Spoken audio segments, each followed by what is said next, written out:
So hello Smoover fans, today a little bit of a different kind of video. As we are gamers at our heart, we do often play a vast variety of games, and one of these is Hearthstone. Been playing it since beta myself. On the mic I also have Alec. Say hello. Hello. Alec I've been himself playing since beta as well. Yeah, he's much better than me, often playing, top 100 legend. Most recently peaked at number 2 legend at a point. Very godlike. We love him. So today we decided we wanted to review Voyage to the Sunken City, the Hearthstone expansion coming out in, what is it, a week from when we're recording this today? About that. I think the 12th.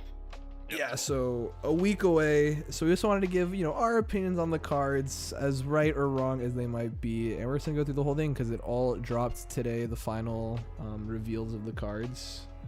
So we're going to get both of our opinions. I'm going in blind. I think Alec came a little bit more prepared than me. So we're going to... And to be clear, I just got back into Hearthstone approximately a month or two ago. I hadn't played in, what was it, like a year, I think? Or maybe 2 even.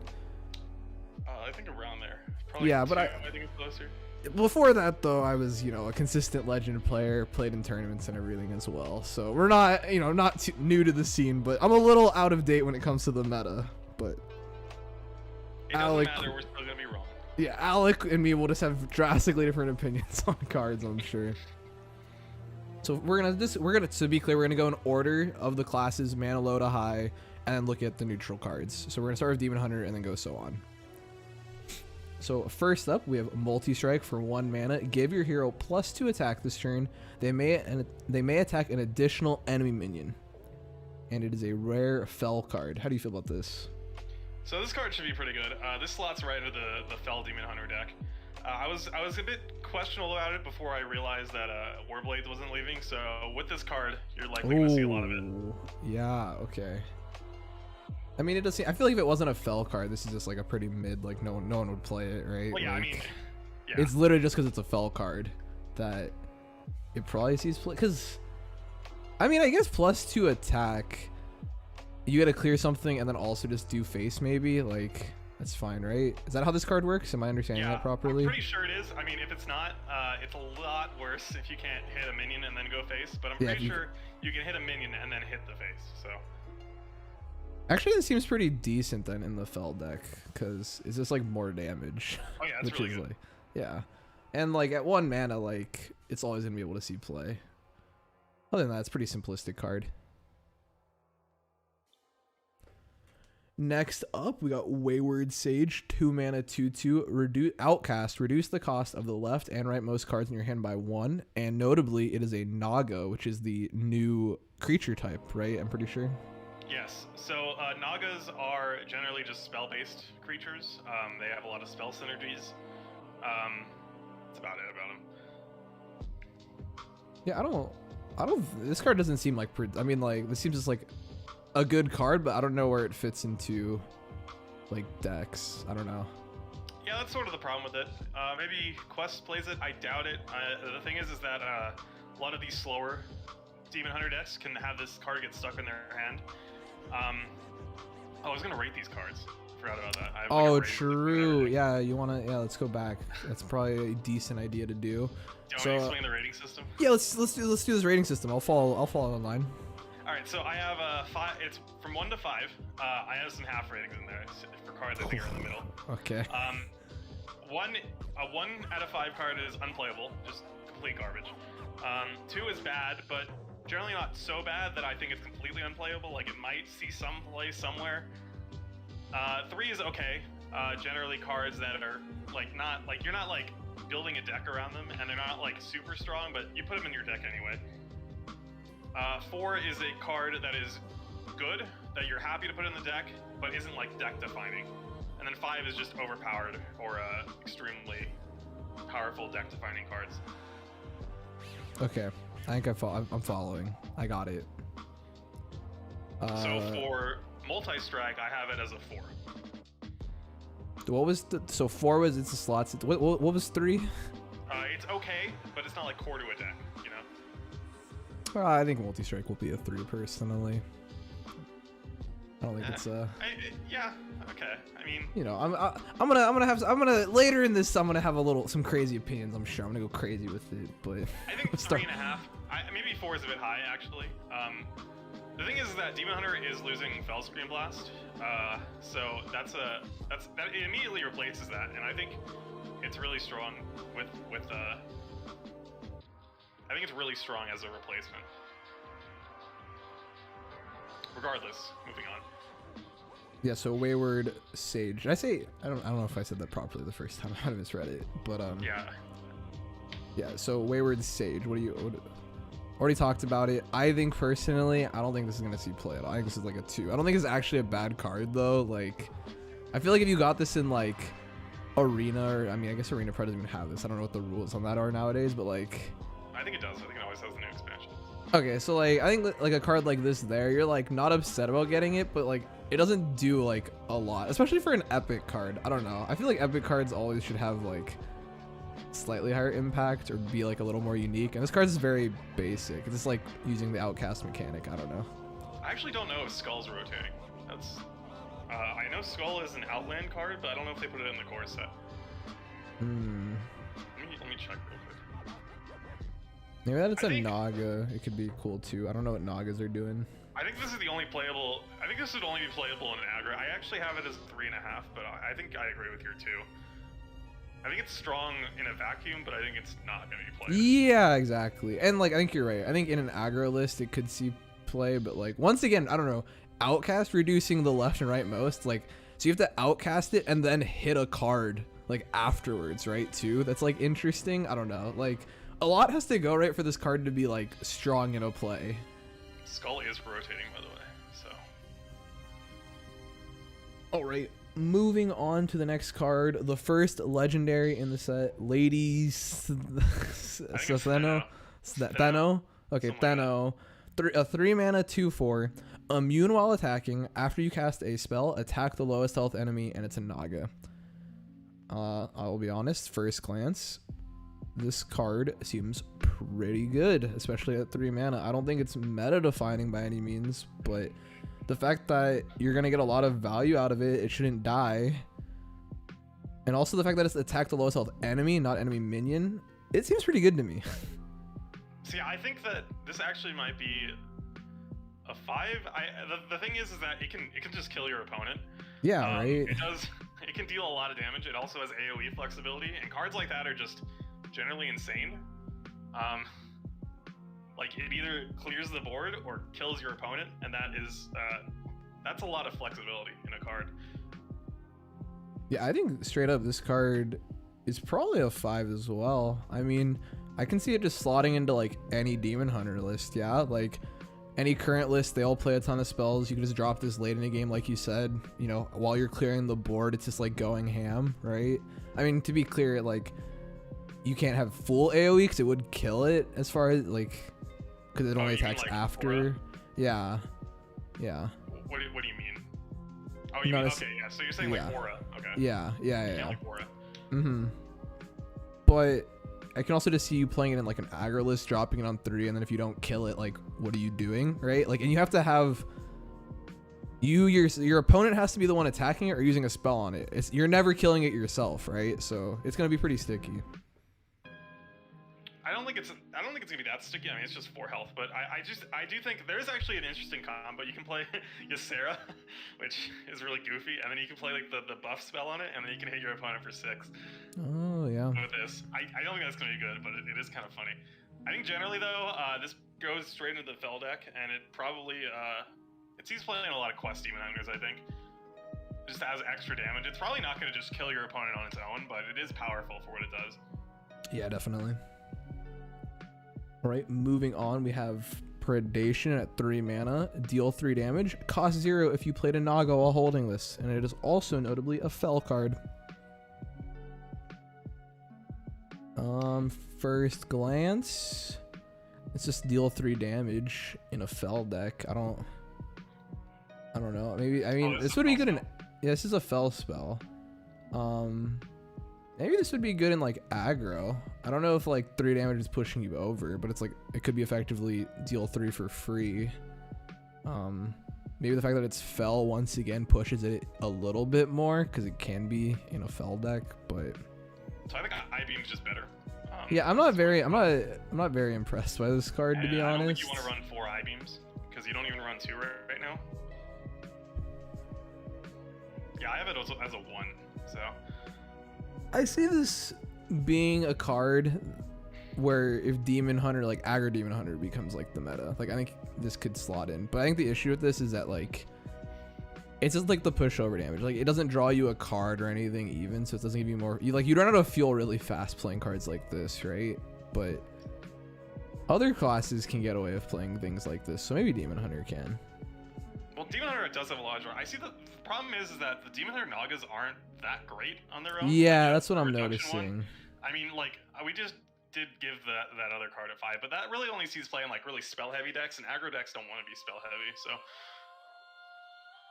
Yeah, I just think I-beam's better. That's the only problem with this. I think in a world where I-beam doesn't exist, this might see some play, but I'm leaning. I think you're a little harsh on the card. I think I'm leaning towards like a 3 on it personally. I'm up on aggro lists in the future, even though I think the meta's gonna do them dirty, but we'll see. We'll see. I had played an aggro Demon Hunter that had like so there's like an aggro Demon Hunter with Lady Prestor, right? Mm-hmm. So it's like the 6/7 mini, and then you play Skull Gul'dan and you just draw a bunch of dragons. Oh yeah. It was hilarious, but it was like I don't know, it actually did better than I thought it would do, but it had a lot of issues against like slower decks. I see. Okay, so next up we got 4 mana Abyssal Depths. Draw your 2 lowest cost minions. A shadow spell. Don't know if that matters for Demon Hunter, but I'm not impressed with this card at all. I think 4 mana to draw your 2 lowest cost minions is not amazing. So at 3 this card would be broken. At 4 it's terrible and completely unplayable. But yeah, so it's a 1. Yeah, this is just a 1 for me. I don't know, like maybe in the future if there's like some crazy combo where you need your 2 lowest cost minions, there you go. But you just run any other draw. Yeah, this literally looks unplayable. I don't want to say anything else about it. Moving on. 4 mana, a Asharan Defector, Rush, Death Rattle. Put a Sunken Defector on the bottom of your deck. A Sunken Defector being a 4 mana 5/3 with charge. After this attacks, deal 5 damage to a random enemy minion. So has there ever been an effect where you're putting something on the bottom of your deck in Hearthstone? There are cards that do it, but I think the way to think about these cards are the primes. Okay. But they generally, because of dredge, will come out faster. True. So if you compare them to the primes, it starts looking a little bit more clear. Yeah. Actually, I think this card's fine, actually. I think it's a little weird, though, because, like, the Sunken Defector seems like, clearly it's like, you know, your finisher, aggro, kind of, like, get over the top a little bit. Whereas this seems kind of like, what, controlling... I don't know. When I think of Rush, I think of controlling the board, maybe, like, getting, like, a value trade or something. But at 4 mana, that's kind of... it's kind of rough. But this card seems fine. I don't know how to value, like... Because, like, old Prime, like, the effects on those cards were, like, insane, right? Like, if you ever got them out, like, you could just, like, win games with that. I don't think if you're playing a Sunken Defector, you're winning the game. Some of these Sunken cards are actually pretty crazy, but this one, I think, is not that strong. So, I actually, when I wrote these notes, it was a couple days ago, and it was before we saw the rest of the Demon Hunter cards. Okay. So, I put it as a 2, and 3 if a solid dredge card was released. I looked, there are no good dredge cards. This card is terrible. Yeah. Like, you can't draw this. The thing is that a lot of these Sunken cards, you need a dredge card to use it, or you could play like Finley, but we'll get to Finley. I don't think you want to play Finley. It's just not good enough. It doesn't do enough. Yeah, I'm at a 1, honestly. Maybe it's a 2, because I guess 1's like completely unplayable, and this is not that, so I guess like a 2. But I'm definitely not impressed by this card at all. Yeah. Next card up is 4 mana Glaive Shark, Battle Cry. If your hero attack this turn, deal 2 damage to all enemies. It is a 4/3 beast. I See, I don't know. It's like this seems like another like. This card seems decent. Like it's not like overly powerful, but like it's a common. Can't really expect a lot from it. Don't know how dealing 2 damage to all enemies is, because it's like Demon Hunter already has control effects, right, for like the board like that, and if you're just dealing 2 damage to the enemy face, like that's not overly impressive either. So it's kind of like split. It doesn't do either of them like amazing. This card seems fine though. It's a pretty good aggro card. Again, I don't know if aggro is really gonna work. I mean, it doesn't look like it's gonna work, but I don't know. I don't know. It seems like it would be like, do you really want to run like all of this AOE? It might be. You might want to do it because again, with Fellscream Blast rotating, true. You do have Aura for AOE. That's really about it. I think it sees play. It's a lot better with a weapon. Let me tell you that. Because then you don't have to. Yeah, then you don't have to hero power. Also, off the quest, it's pretty good too. So that's another thing. That is true. That is pretty good. I think it sees play. I have it as 4. Give it a 4. Keep it there. I'd probably give it like middle of the road, like a 2.5. I don't know. I think the beast tag is kind of weird. I guess they're just trying to be like flavorful because it's like a shark, but like, or a glaive shark. But I don't know. I feel like if this card was like something else in like a Naga, this card's like really good. But I think as a beast, it doesn't do anything special. So I don't know. Probably 2.5, maybe a 3. Could see. I think if aggro becomes meta, this sees like a lot more play. But it's unclear if that will be coming. Next up, 5 mana, 5/2 weapon, Bone Clave, Battlecry, Dredge. Yeah. So the play here, right, is you slam your 4 mana card, put that sucker on the bottom, and then you Bone Clave it to the top. Yeah, that's like the idea here. Yeah. I feel like a 5 mana, 5/2 weapon is pretty bad for what Demon Hunter has notoriously had, in my understanding, for weapons of higher mana cost. Honestly, though, this card doesn't seem awful. I'm a fan. Really? I'm a fan. Oh, I mean, so like, if any of these cards are good where you're putting the bottom card in your deck, because like, I'm assuming most of those, right, are kind of like finishers, or like you're supposed to get them like later, right? Like they're all going to be like decently strong effects. I feel like an aggro list, I could like push them over the top, right? You slam your Bone Clave, get your 10 damage in your weapon attacks, and then fish whatever strong card is at the bottom of your list. I do think that there is actually a lot of damage there. I mean, that is like 15 damage with the charge. Yeah, right? That's like a lot. It's kind of, it might be too slow. I mean, it could be too slow. It could be. It's just so much mana. And like, I don't know, there's just too many good defensive tools for a lot of defensive decks nowadays, you know? It's just like, it's not enough. And I think against aggro, this is just bad. Oh, against aggro, this is like, you literally can't play this, right? Like 5 mana essentially do nothing. But I don't know. I think weapons are a pretty like notoriously hard thing to like pinpoint, because like sometimes like obviously there are broken weapons. You're like, oh, that's gonna be broken. But there's a lot of weapons where like, as it turns out, like enough damage on a weapon can just push an aggro list. One of Demon Hunter's biggest losses is going to be Illidari Studies. So they're losing a lot of their draw options. Yeah. So like their general draw options. They're still going to have a good amount of draw, but for aggro decks, they don't really have, like, they don't have Skull. You're going to have to go like Spectral Sight, and I don't know if you're going to be, I mean, like, you'll be fine with that in an aggro deck, but like, yeah, it's just very slow. We'll see. I don't think it's going to be that good, but I'd give Bone Clave, you know, I'm gonna push a little bit. I want to say a 4. I'll push it. I'll keep it as a 1. I'll keep it as a 1. Okay. I just don't see it. No, understandable. Next up, we got Coil Scar Commander, a 6 mana 2/6. Taunt, Battlecry. If you've cast 3 spells while holding this, summon 2 copies of this, and it is a Naga. Well, I will say, this card would probably be pretty broken, right? In like other classes that like, this fits more in line with like what they do, right? It seems like a very not Demon Hunter card. Am I crazy to say that? Maybe. I don't know what class you play this in. I definitely don't think you played in Demon Hunter, but I right? don't know what class would want this? I don't know, like is the priest thing. or something, paladin. Maybe Druid. I mean, Paladin's definitely not playing this. Maybe Druid. I Maybe don't Druid know. would be happy with it. But like Druid doesn't play best in show, and this is worse than best in show. Yeah, that's true. This card's just bad. It's a 1. Yeah, I don't.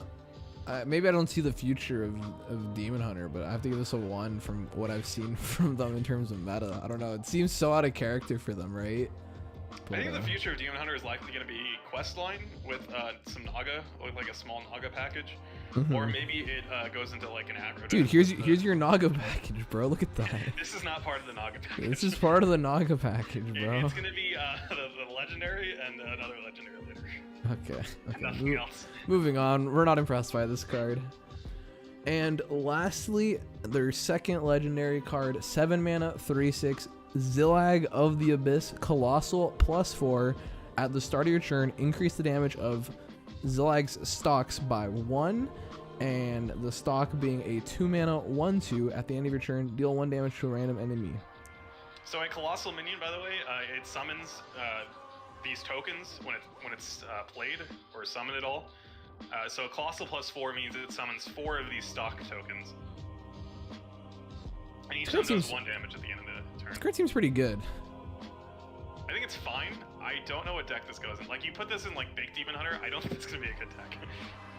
Yeah, I think this card. I'll be honest. I'm just gonna assume most of these colossal cards are gonna be pretty meta defining. My only issue with this card is that it's kind of like it doesn't do that much. Like when you play it, it does like 4 damage, and it's like, well, I mean, like it's a pretty threatening board thing, but like I think Big Demon Hunter plays it, but I don't think Big Demon Hunter has ever been like a good. Good. deck. Yeah. I have it as a 2. I think it's like fine. It's just it doesn't really fit into other Demon Hunter decks. I haven't seen the other colossal cards. I knew about the colossal effects, but I don't fully know it. So maybe like I'm overvaluing it. But I'm gonna say like 4, 4.5. I think these cards are gonna be crazy because like you just slam this, and if you like don't deal with it, you just lose the game. Right? I don't know. Maybe it's easy to deal with though. It's like 7 mana, like you said. Essentially, do nothing. Just deal 4 damage, make a board state. But like, I don't know. It's a lot you have to deal with, right? Because like the minions can all attack too. So like coming the next turn, that's gonna be a lot of damage if you don't deal with it. Again, my only issue with this card is not like its individual power level. It's just it doesn't fit into any of the. No, that's what I think is understandable. gonna be good Demon Hunter decks. I just think like maybe, or like even like I don't know. Can't you just slam this in like in Quest? Like No. slam this bad boy in there, you know? Like No, you don't want this in Quest. you don't want this 7 mana card in your Quest? Okay. There is that 6/6 minion. That 6/6 like summon a random demon, or like it's like a copy a random demon in your deck or whatever. And this will summon it. Yeah, and bring in the it'll things. summon the colossal minions. So Yeah. it'll be a 6/6 with the 4/4. That's actually pretty strong. I mean, I could see it. I'm a fan. 4.5. Pushing 5. Pushing 5, boys. I don't think it's gonna be a good deck, but I think it might be playable. Love to hear it. Love to hear it. Moving on to, let me scroll down to this. Moving on to Druid. First card, 0 mana aquatic form. Dredge. If you have the mana to play the card this turn, draw it. You know what kind of sucks about this is I don't know. I'm sure they have a dredge card, right? Like something that puts it to the bottom. Do I have to like? Yes, and it's insane, and that doesn't even matter. You just play this card and everything. This card is incredibly broken. You think so? This card is 0 mana draw card. It's insanely broken. I suppose. Seems decent. Yeah. Seems okay. Yeah, you know, it's pretty good.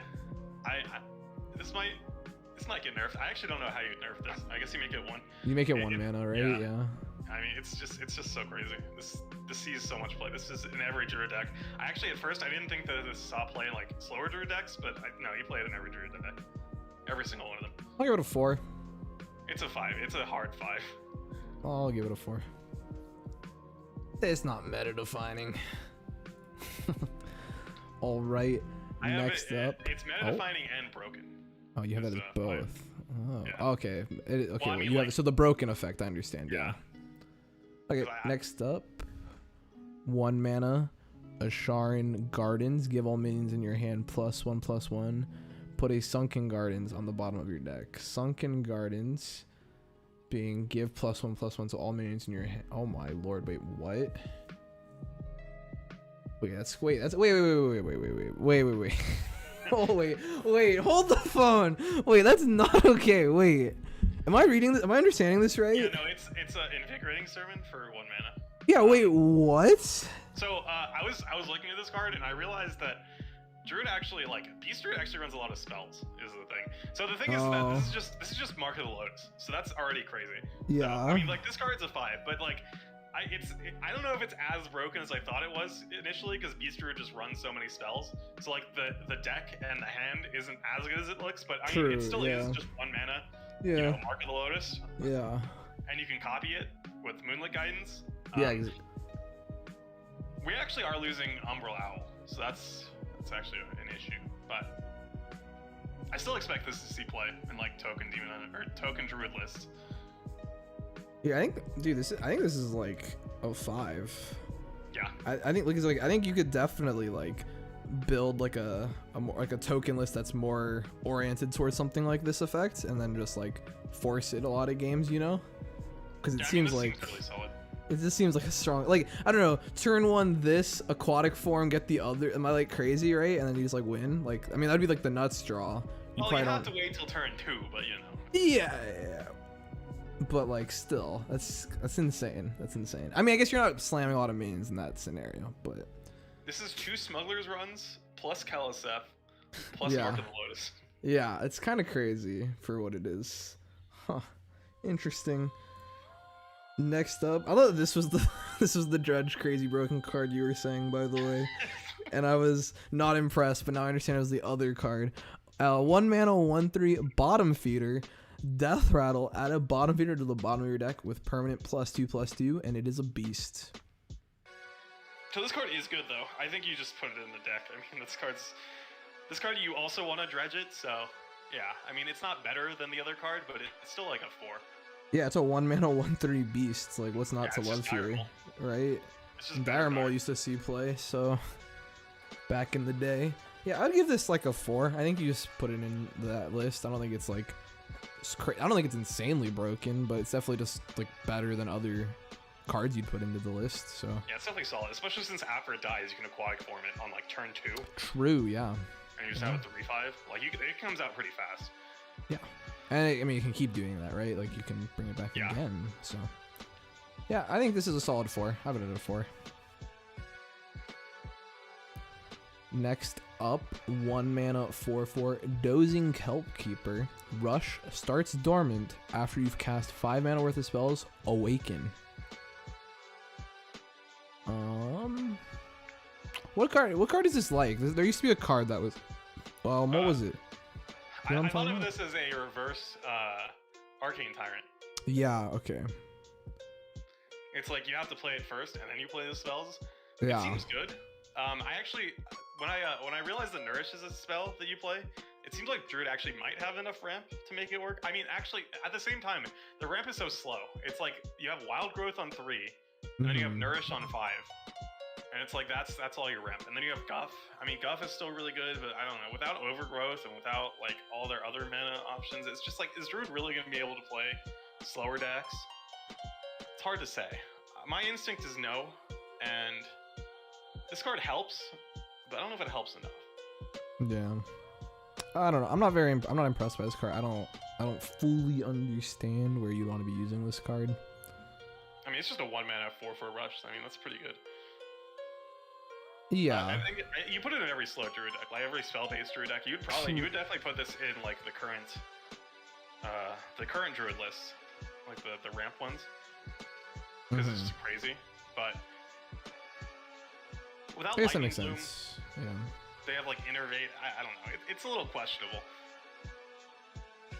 Yeah, I don't know. I would give it like, I don't know. I think the other version of Druid's gonna be better still than what it is. So I don't know. I'd give this like a 2 right now. I'm not overly thrilled about it. I have it as a 3. I think it's just solid. I think I'll see play eventually, just maybe not right now. Yeah, that's fair. That's fair. Next up, 3 mana Seaweed Strike. Deal 4 damage to a minion. If you played a Naga while holding this, also give your hero +4 attack this turn, and it is a nature spell. I don't think that matters. I don't think Druid has like nature synergies. Okay. Maybe in the future. I mean, it might be a 1. I don't know. It doesn't this card doesn't seem. I don't get what deck you're playing this in. My notes say it's okay, but Druid still has poor defensive tools, and this isn't enough. I also don't know if Naga Druid is like. I mean, so there's some good Druid Nagas on there.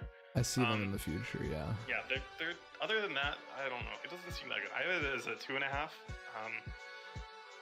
Dude, high not key. The worst card in the world. Dude, high key, like, honestly, just like a 1.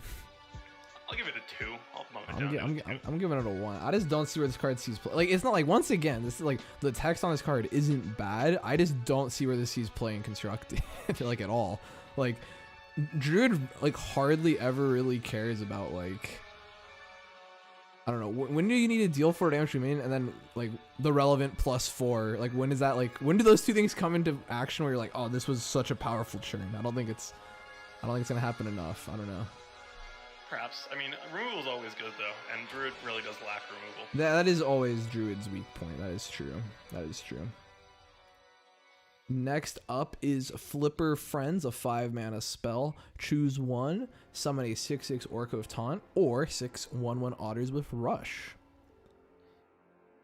The Orc is pretty cute. Yeah, I was about to say, love the art. Very good flavor. Absolutely beautiful. The card itself, very bad. Not really that good, I don't think. Yeah, I'm not. Hear me out, right? Okay, so you play this on turn 5. You summon the Orcas with Rush, and then you have like the Otters. The Otters with Rush. Sorry, yeah. The Otters. My bad. Then you have the 1 mana. Wait, I was supposed to get this card name. What is it? Give me a second. I can't remember what the card's called. It's the 4/5 taunt thing. That's like 0 mana. Frost Saber Matriarch. Oh, okay? Yeah. It costs 1. It's probably gonna cost 0 because you already played Beast, and then it costs 0, and then you play the buff card, and then boom, you have 6 2/2s and a 5/6. I'm not impressed by this card. I don't. Yeah, it's a 1. I think it's a 1. It's gonna see some lovely play in Arena though. Yeah, you know. It's got that going on. It's got that going for it. Next up, a 6-mana 5/5 Naga, Green Thumb Gardener, Battlecry, refresh empty mana crystals equal to the cost of the most expensive spell in your hand. This card seems pretty decent, I'd say. So, you know Omu from like the last set, or from like Skullman's? Yeah, This is that card, except it's worse. Yeah, so I think it sees some play, but it's like a 2.5. It's just, because Omu saw some play, but it didn't see a lot of play. Yeah, I think this is like a 3-mana card. That's like one of those lists where like, I don't know. Like you can just like drop this, right, on turn 6, drop a second one of them or something too. Like, I don't know. There's like a list that I imagine you just drop these in. You can play 2, that is a big deal, but I still think it's probably like, I don't actually think there's a 10-mana spell that Druid has, so you're looking at like 7 only. So it is just a worse Omu. Yeah. It's not bad, but it's not that great. Yeah, I don't know. I'd give it like a 3. I think there's a list that you'd play this card in and not be too upset. Like, in the lists, right, that you're playing these massive mana spells, like, I feel like this card's like probably okay to play in there. Like, it doesn't hurt unless you like really need the slots, right? It's basically just like a free card a lot of the time to play. It's good enough. I think it'll. And notably, it is a Naga, so you can get your strike card and get your +4 attack. So. Oh yeah, of course, yeah. And then you can refresh 3 mana. Exactly. It's the only card you have in your hand. Yeah, it's the only other card in your hand. But yeah, I'll give it a 3. I'll stick with it. Yeah, 2.5. It's around the same. Next up, 7-mana 6/5 Lake. Is that how we're pronouncing that? I think so. I think Kalake, yeah. Okay, Kalake, Colossal 1. Immune while you control his shell. Does it? There's no. Oh, the shell's cards. A 0/8 taunt that Death Rattle gains 8 armor. Okay, so this is a very defensive. This is a very defensive card. Like extremely defensive card. I don't know, it seems weak for in comparison. Like, I don't think you're playing this in this like it's not like an immediate threat. I mean, I guess you do have to deal with it. I'm not high on this card. I don't think this card. Yeah, I don't think this card for 7 mana too. Like, it's not doing a lot. If you compare it to Light Shower Elemental, it's like worse. Yeah. It's a lot worse. Yeah.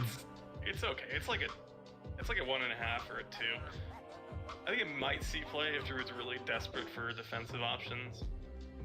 Yeah, I'd be hard struck to give it a 1 because it is like a legendary card with a very impactful effect. So I'll give it a 2, but I do think this is a pretty bad card. Unless like you're cheating it out. Maybe I guess if you're because like is there anything that cheats out beasts of 7 mana cost? Like that's too expensive, right? Yeah. No, yeah, I don't know. I'm not that impressed though. 2. Aside from normal Druid shenanigans, Yeah, that's true. Yeah, I'll give it a 2. I also just don't see where this is seeing play, like what Druid lists, but. Next up, 7 mana 4/5 Naga, Hydra the Heretic, Battle Cry. For each spell you've cast while holding this, summon a minion of that spell's cost. So I think this card's effect is insane, but here's the biggest problem with this card. This card is an abysmal top deck, okay?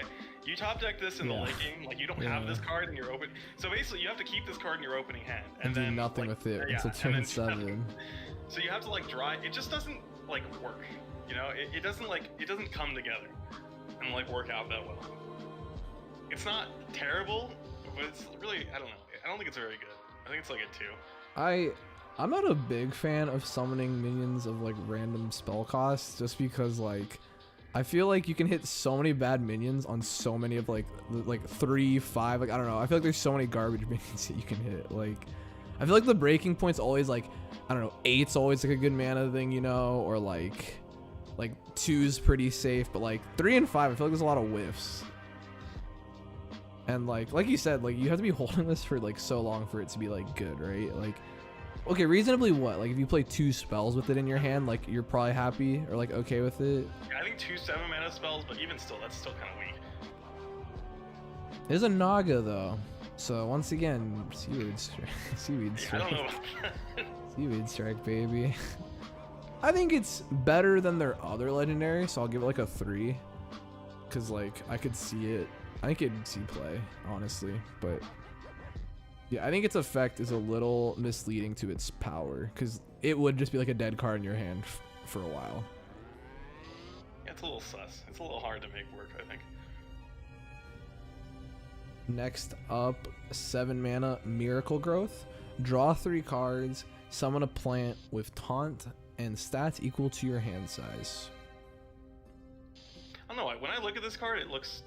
I actually don't have notes on this card. Oh no. What do I do?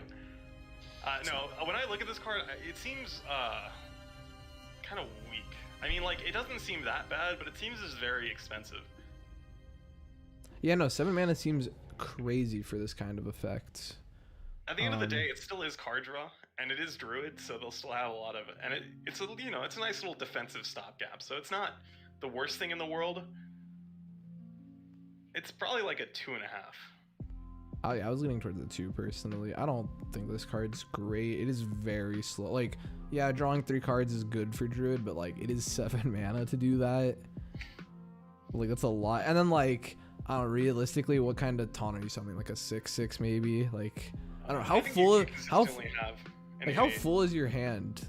Like, when you're playing this though, like, what else is in your hand? What kind of list are you playing where it's like, this is like the card draw your deck needed and you needed that safety net of a taunt? Because like, I don't think you're slamming this and going, I'm hitting with that taunt. It really is like a, I need to rebuild my hand. Maybe this is like a good like safety net in a list, right? But like, I don't think this card's that great. I think this card's kind of bad. I just think that slow Druid decks really aren't going to work. Like, they don't really have great tools.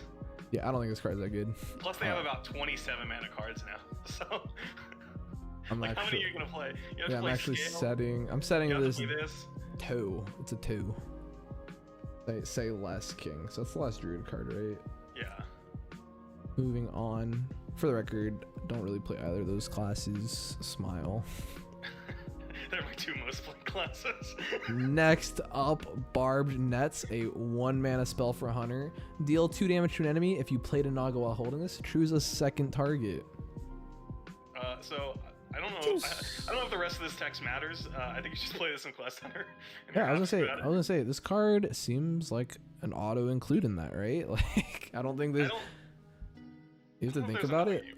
Well, I don't think there's a Naga you play in the deck, so it's just like 1-mana deal 2. That's just good enough. I think it's good. Yeah, I think it's. What, I don't remember the 4. I don't remember what the guidelines are, but I think you'll see play in like a lot of lists. Do you want me to copy paste it? Yeah, sure, that'd be great. Yeah, so I think this would see play in a lot of stuff, though. I think you just slam this in there, cause like Arcane Shot had historically seen play in a lot of stuff, and this is just better that, right? Well, like, I think this is Overwhelmed, because this is. Oh wait, no, this hits face. Never mind. Yeah, it just hits face. It's literally just Arcane Shot with more text. I thought it. An Arcane Shot saw play in some lists historically, so I think this will see play. Wait, can you hit face twice with this? It's a second target, so I think maybe like each target's exclusive, right? Yeah, I think it's only face and then only like another minion. So like you can hit a creature and hit face, or vice versa, right? So or you can hit 2 creatures. 4. Yeah, I think this is a 4. I think this is definitely a solid card. Next up, Urchin Spines, 1 mana. Your spells this turn are poisonous. I mean, like, I don't know. Is there like a control hunter list that really needs poisonous clearing? So if you compare this directly to Professor Slate, I say this is strictly worse in every way. Yeah, I think so too. It doesn't really fit into Quest Hunter. Not at all. Quest Hunter only plays Slate with Drekthar lists. And, yeah. So this is just bad. Yeah, I think this is bad as well. I think it's a 1. Yeah. Can clear to move on. Neither of us impressed by this card at all. Excellent, excellent. Next up, 2 mana, Emergency Maneuvers. It's a secret. When a friendly minion dies, summon a copy of it. It's dormant for 1 turn. I think secrets are always like pretty good additions to a class. Just because there's a lot of effects that can, like, you know, often find you like random ones of it, or like just like having more in the pool makes it harder to play around. The actual effect on this, I don't know, this makes Hunter board stickier, I guess, right? Semi-stickier, but like dormant for a turn's kind of a big deal. Yeah, so essentially, it's frozen. It like reses at full health, but it's frozen. Yeah. So what you're looking at is like, maybe you could like resummon the Mountain Bear, so it like makes another taunt. I think you might play this in Big Beast Hunter. I think they might just rather have the defensive secrets, like Freezing Trap, Ice Trap, you know. Maybe you play this as like a 1-of with the bridge card in that deck. It doesn't really fit in any other Hunter deck, though. Notably, the improved version summons 2 copies of the creature. Yeah, so when you play your hero card, yeah. Yes. I have it as a 1.5. I'll give it a 2. I don't know. I always think secrets overperform like a lot of the time, so I think I'll give it a 3. I think it would see play in like lists like you said. I think if you think of it as like summoning a frozen minion, it doesn't sound that bad, but yeah, its impact is kind of minimal immediately, so I don't know. It's really good with like a rush minion or a yeah, with something that has an effect, right? Like right when it comes in. Yeah, so I think, and like they do play quite a bit of that, right? So if you look at Beast Hunter, it's really not losing much. Yeah, so maybe, I don't know, I could see this being in the list, like a 1-of maybe, or you know, maybe even 2. I'll give it a 3. I'll give it a 3. Next up, a 2-mana 2/3 Naga Raj Nazjan. I'm sorry. Nazjan, I guess. Nazjan. After you cast the spell, deal damage equal to its cost to the enemy hero. This card seems great. This card seems. I mean, I think it's a lot worse than it looks. I think it still sees play, but I don't think this is like meta defining good. I think it's just like you play this and you're like okay with it, but like at most this is dealing like 3 or 4 damage. I don't know. I think a card like this is like you said, like maybe this isn't meta defining, you know, maybe you're not like, oh, like a whole new list and this is like the key card or anything, but like I do think this is a card you slot into a lot of hunter lists and you're not that upset about drawing it like ever. So you're you're not playing this in Quest Hunter. That's the only issue. You That play this in like is- Face Hunter. Yeah. And then Face Hunter is like happy about it, but like the spells thing are about low Face mana Hunter- costs, right? So like, Yeah, the thing about Face Hunter is that, well, one, they're losing like all their 1-drops. no. Like, if you look, there's like, they're losing pretty much every 1-drop. So you could maybe like have like a Naga Face Hunter, but that's kind of dubious. I mean, there's some other cards later that make sense, but like, realistically, it doesn't seem that good. I still think this card will be pretty solid. I'd give it a 4. I have it as 3. I think it'll see play. I just don't think it's that great. Next up, Conscious Call, draw a Naga and a spell.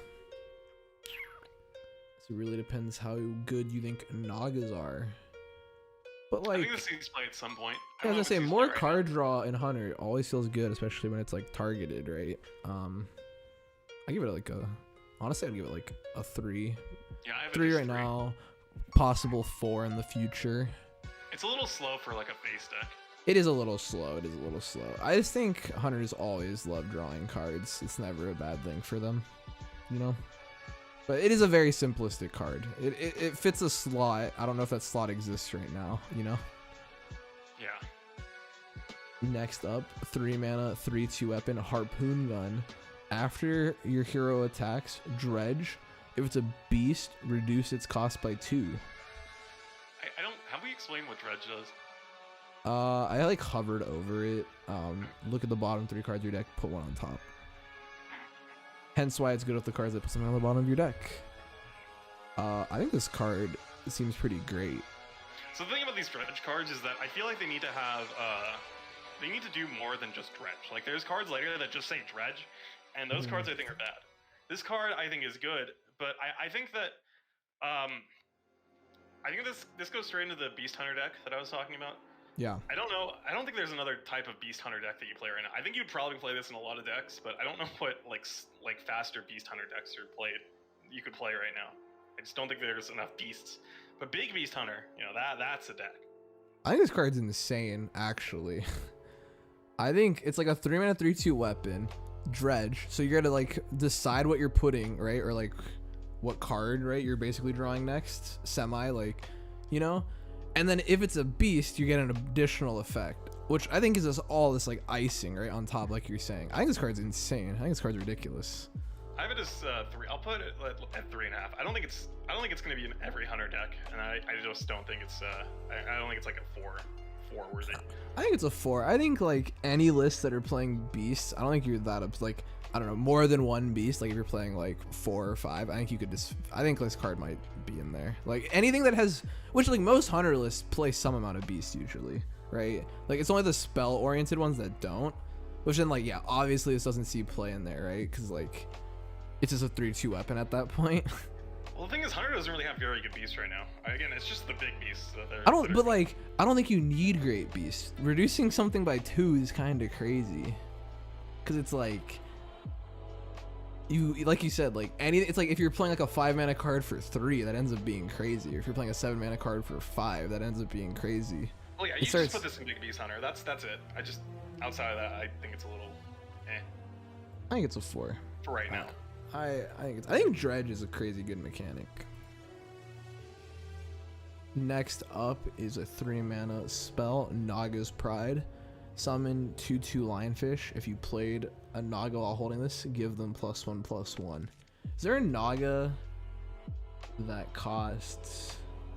Was the legendary a Naga? So so the 2/3 is a Naga. There is a couple of 2 mana ones, but they're not really very playable. Okay. And then there's a 1 mana Naga that you might want to play because it's a 1-drop.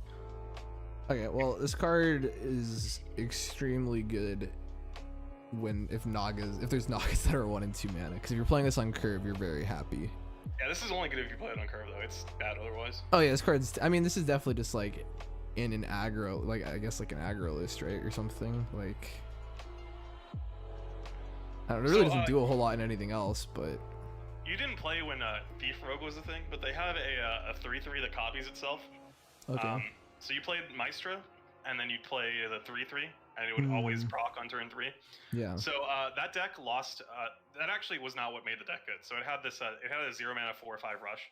That's what made it good. So that card got nerfed, and then it stopped seeing play. Okay. So I think this is a 2. My point with saying that is that I think if this is solid, but it's not like gonna make a deck. Yeah. I mean, I just think to like, I don't know, I think back to like old Secret Hunter where you're summoning like wolves, and I'm thinking like, okay, is summoning 2 wolves at 3 mana not very consistently good? And I want to say not very. Yeah, it's just not consistent enough. Yeah, I think, I don't know, I guess if there's more Nagas that you're playing at 1 and 2, maybe this card's better, but it's like only in that specific scenario. So probably, yeah, 2 right now.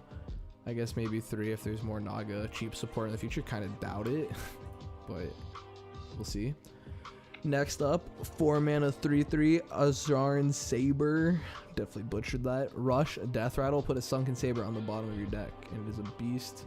Okay, what's the Sunken Saber? It's not showing me. You know what the Sunken Saber is? It's a 3/3 with Rush, Death Rattle, summon a beast from your deck. Oh, there it is. It popped up finally. I guess this sees play in a beast deck where I'm playing my harpoon gun. So actually, I was at first I thought this card was terrible. Then I was like, maybe it's good. And now I'm back to it's terrible because you can't play Vandar with this. So I actually don't think this is terrible. Yeah. This is good. Yeah, I don't think this is. I'm kind of surprised. Vandar. I'm kind of surprised that the Sunken Saber is like, I don't know. I guess like the fact that it's Death Rattle. I feel like that's like a very battle cry effect, but. You know, is that just what all the Sunkens are, or like all these are doing? Maybe some of them are Death Rattles, some of them are Battle Cries. I feel like this should be a battle cry. Maybe I'm crazy. I mean, I don't think it really changes it that much, but you do curve the weapon into this. Maybe this is better than Vandar. Maybe. I don't know. I don't think so. I'll give it a 3 because I'm really high on harpoon gun, and I guess this immediately is working with harpoon gun, right? So I have to I have to give it some benefit there. I think it's a 2. I think there's a 5 mana card that does this. There's like a 5 mana 3/3 that summons a 5 mana or less beast from your deck, and I think that's just better. Doesn't require any setup. Yeah. Doesn't require you having to trade into something. Yeah, that's fair. That is fair. Next up, 4 mana 4/4 Naga, Twin Bow Terror Coil. If you've cast a spell while holding this, your next spell casts twice. So this seems good at first, and then you realize, what are you casting with this? Like, you're casting like what? Naga's Pride and Aim Shot? It's like, Conscious Call. So you can play this on 4 and then play 2 spells on 5, or you can play the doubled spell on 5. Okay. I still think that it's probably not good enough. I think double spellcaster historically pretty crazy.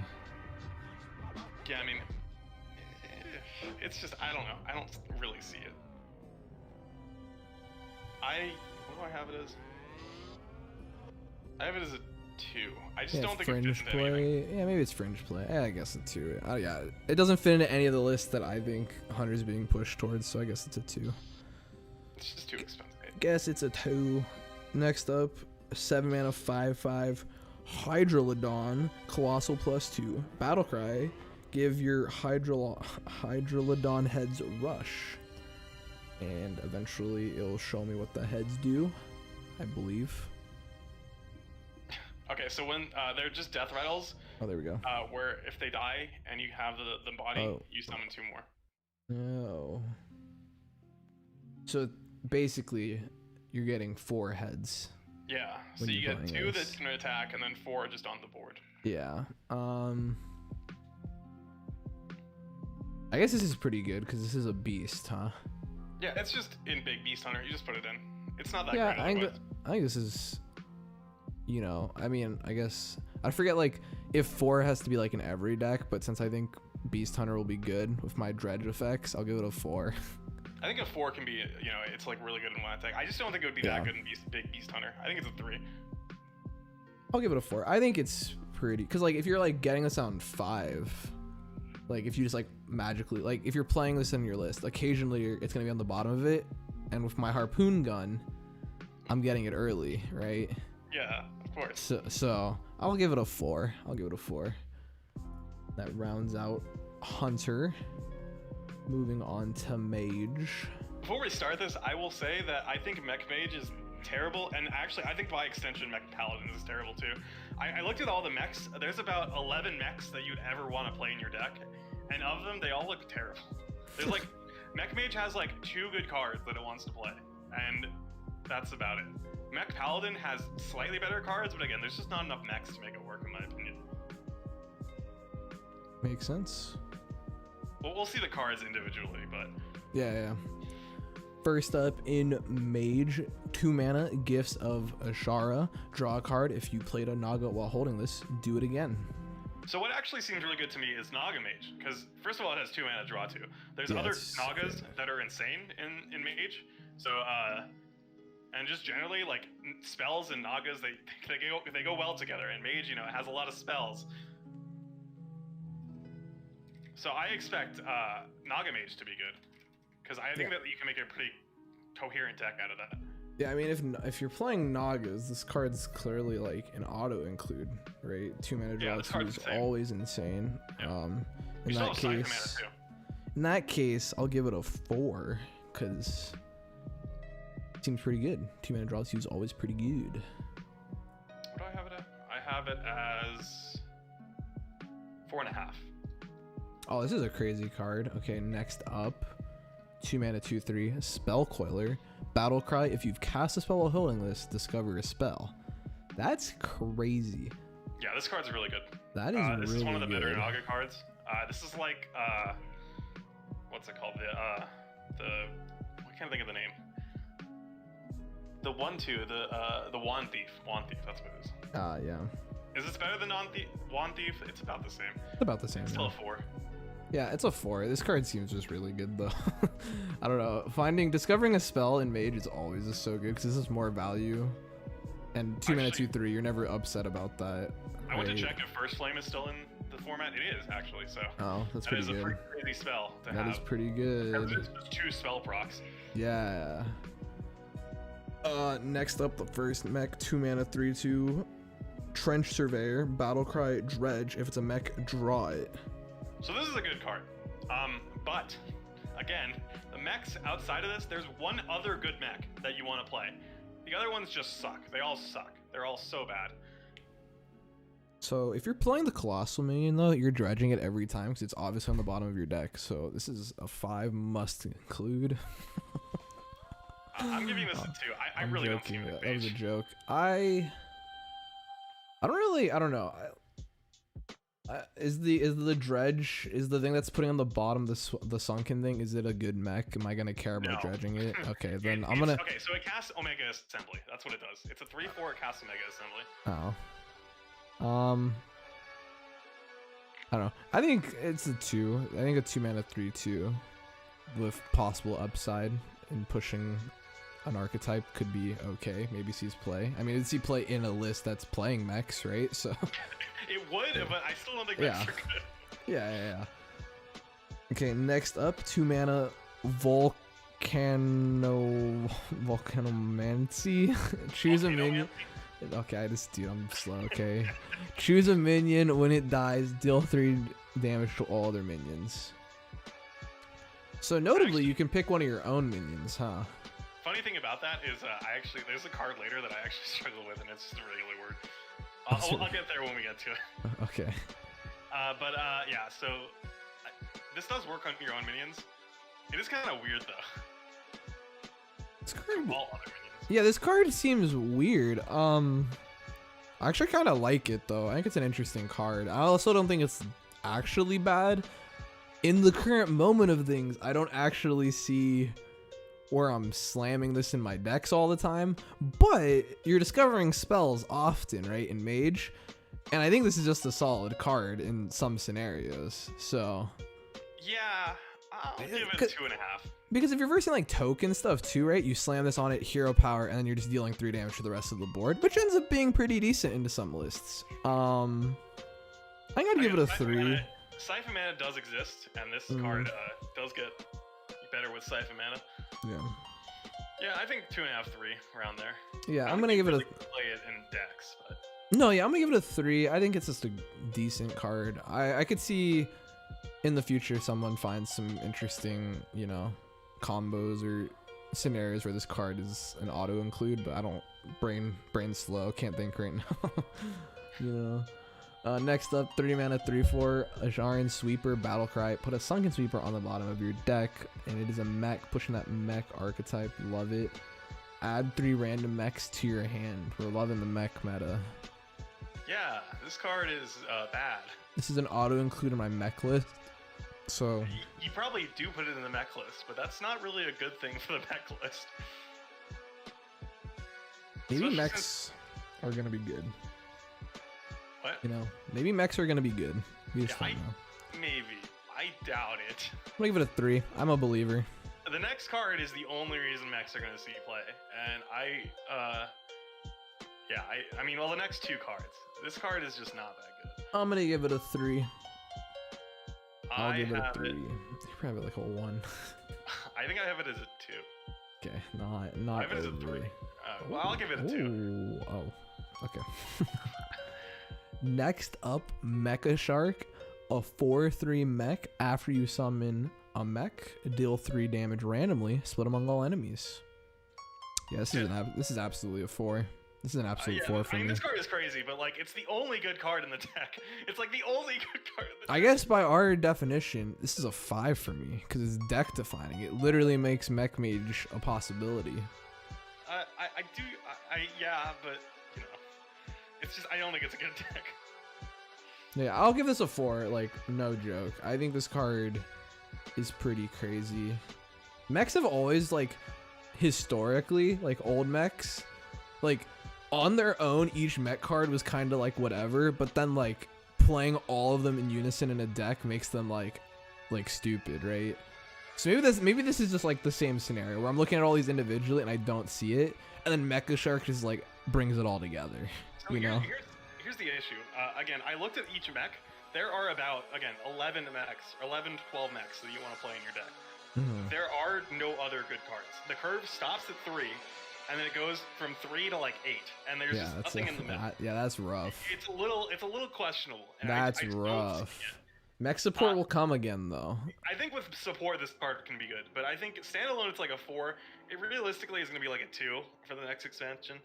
Yeah, I'll give it a 4 though. Good. I'm a believer in mechs. I mean, it is really good, but it's not like there's not enough mechs. There's not enough good mechs. 3 mana 4/3 with its card text is kind of absurd though. I'm kind of surprised that they're printing this. There's also another card that makes this even better. So. Next up, Seafloor Gateway, draw a mech. Reduce the cost of mechs in your hand by 1. So now I'm drawing my Mega Shark. I'm coining this out on turn 2. Draw my Mega Shark, discount all my mechs to like nothing. Slam my Mega Shark and drop my whole hand. Yeah. So then you kill your opponent, except that sounds very inconsistent.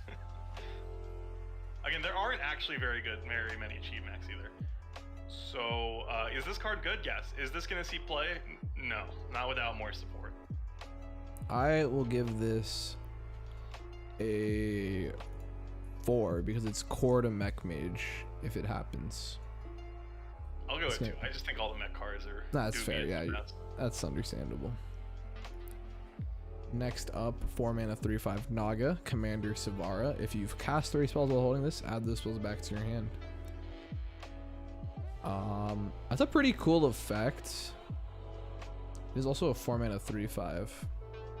Yeah, it's pretty good. I wonder, I'm not sure if Naga Mage actually puts this in the deck, because it's got a little bit of a slow value card, and I feel like Naga Mage is going to be more of a tempo deck, but I think it might see some play.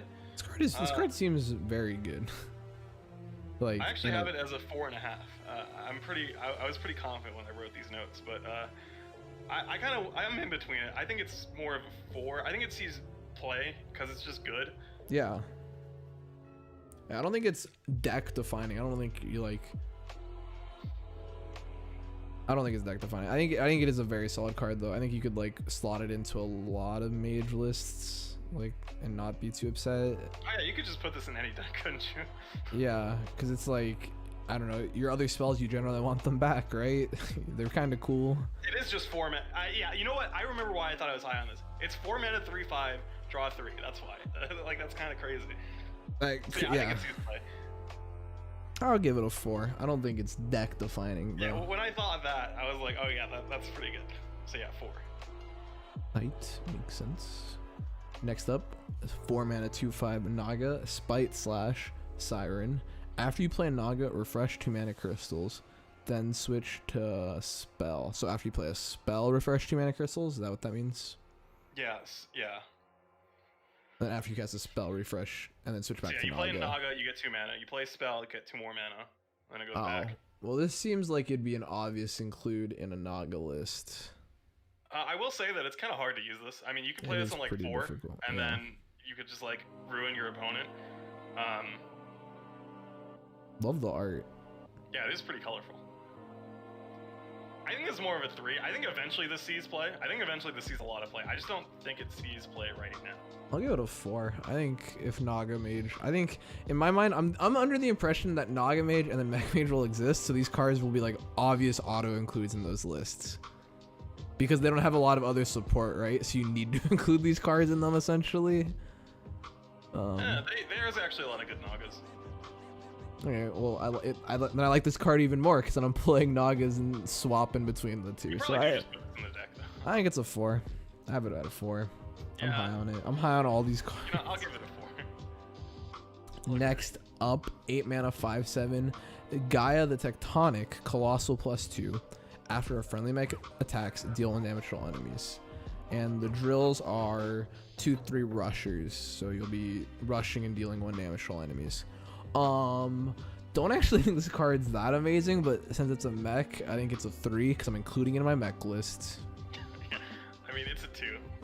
It's so if you compare this to Fungalmancer Flurgle, it is so much worse. Yeah, this card It is seems so much worse.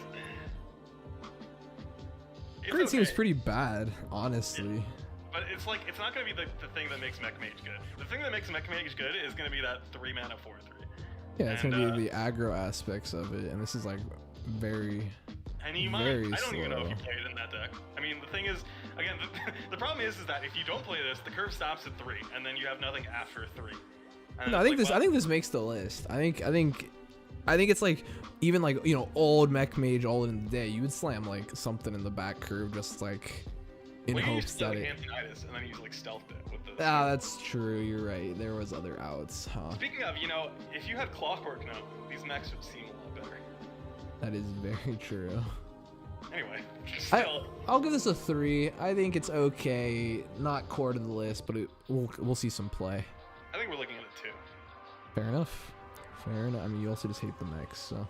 Yeah, I think that's that. Moving on to Paladin. First up, 1 mana. So, one note, Oh. I hate Paladin.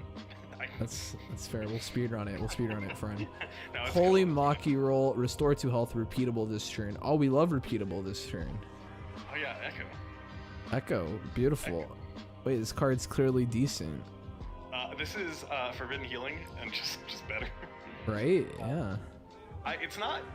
It's good. It's just like, why am I playing a slow Paladin deck? Yeah, I think this card. Why are you playing is- Control Paladin? I think this Playing, like, card real- is a 4 because Control Paladin will be back, and this will Hear me be in out. every. You play Reno Paladin, okay? And you have a one of. You have this card in there too. Yeah, you play Reno Paladin, you play Carriel, and you never die. Yes. Okay. There we go. We're on to something. This is a 4. This is a 2. I don't think that's gonna work, but Fair enough. I do like the flavor text. If you use all 10 mana, that's called the lunch special. So that's nice. That's nice. Okay, next up, 2 mana 2/3 Katori Lightblade. After you cast a holy spell on this, cast it again on another friendly minion. I looked at the holy spells for Paladin. There's like Are they 2 great? good ones. Okay. They're not good. I mean, there's a really good holy spell later, but other than that, there's like the bridge card, they give your minion +2/+1 and Divine Shield, and then there's like Flash of Light, and then there's some other card. Oh, it's the debuff card. The 3 mana, like, reduce a minion to 1 health to 1/1, and then put its stats into a minion on your hand. The issue with that is that this just doesn't have enough holy spells to work.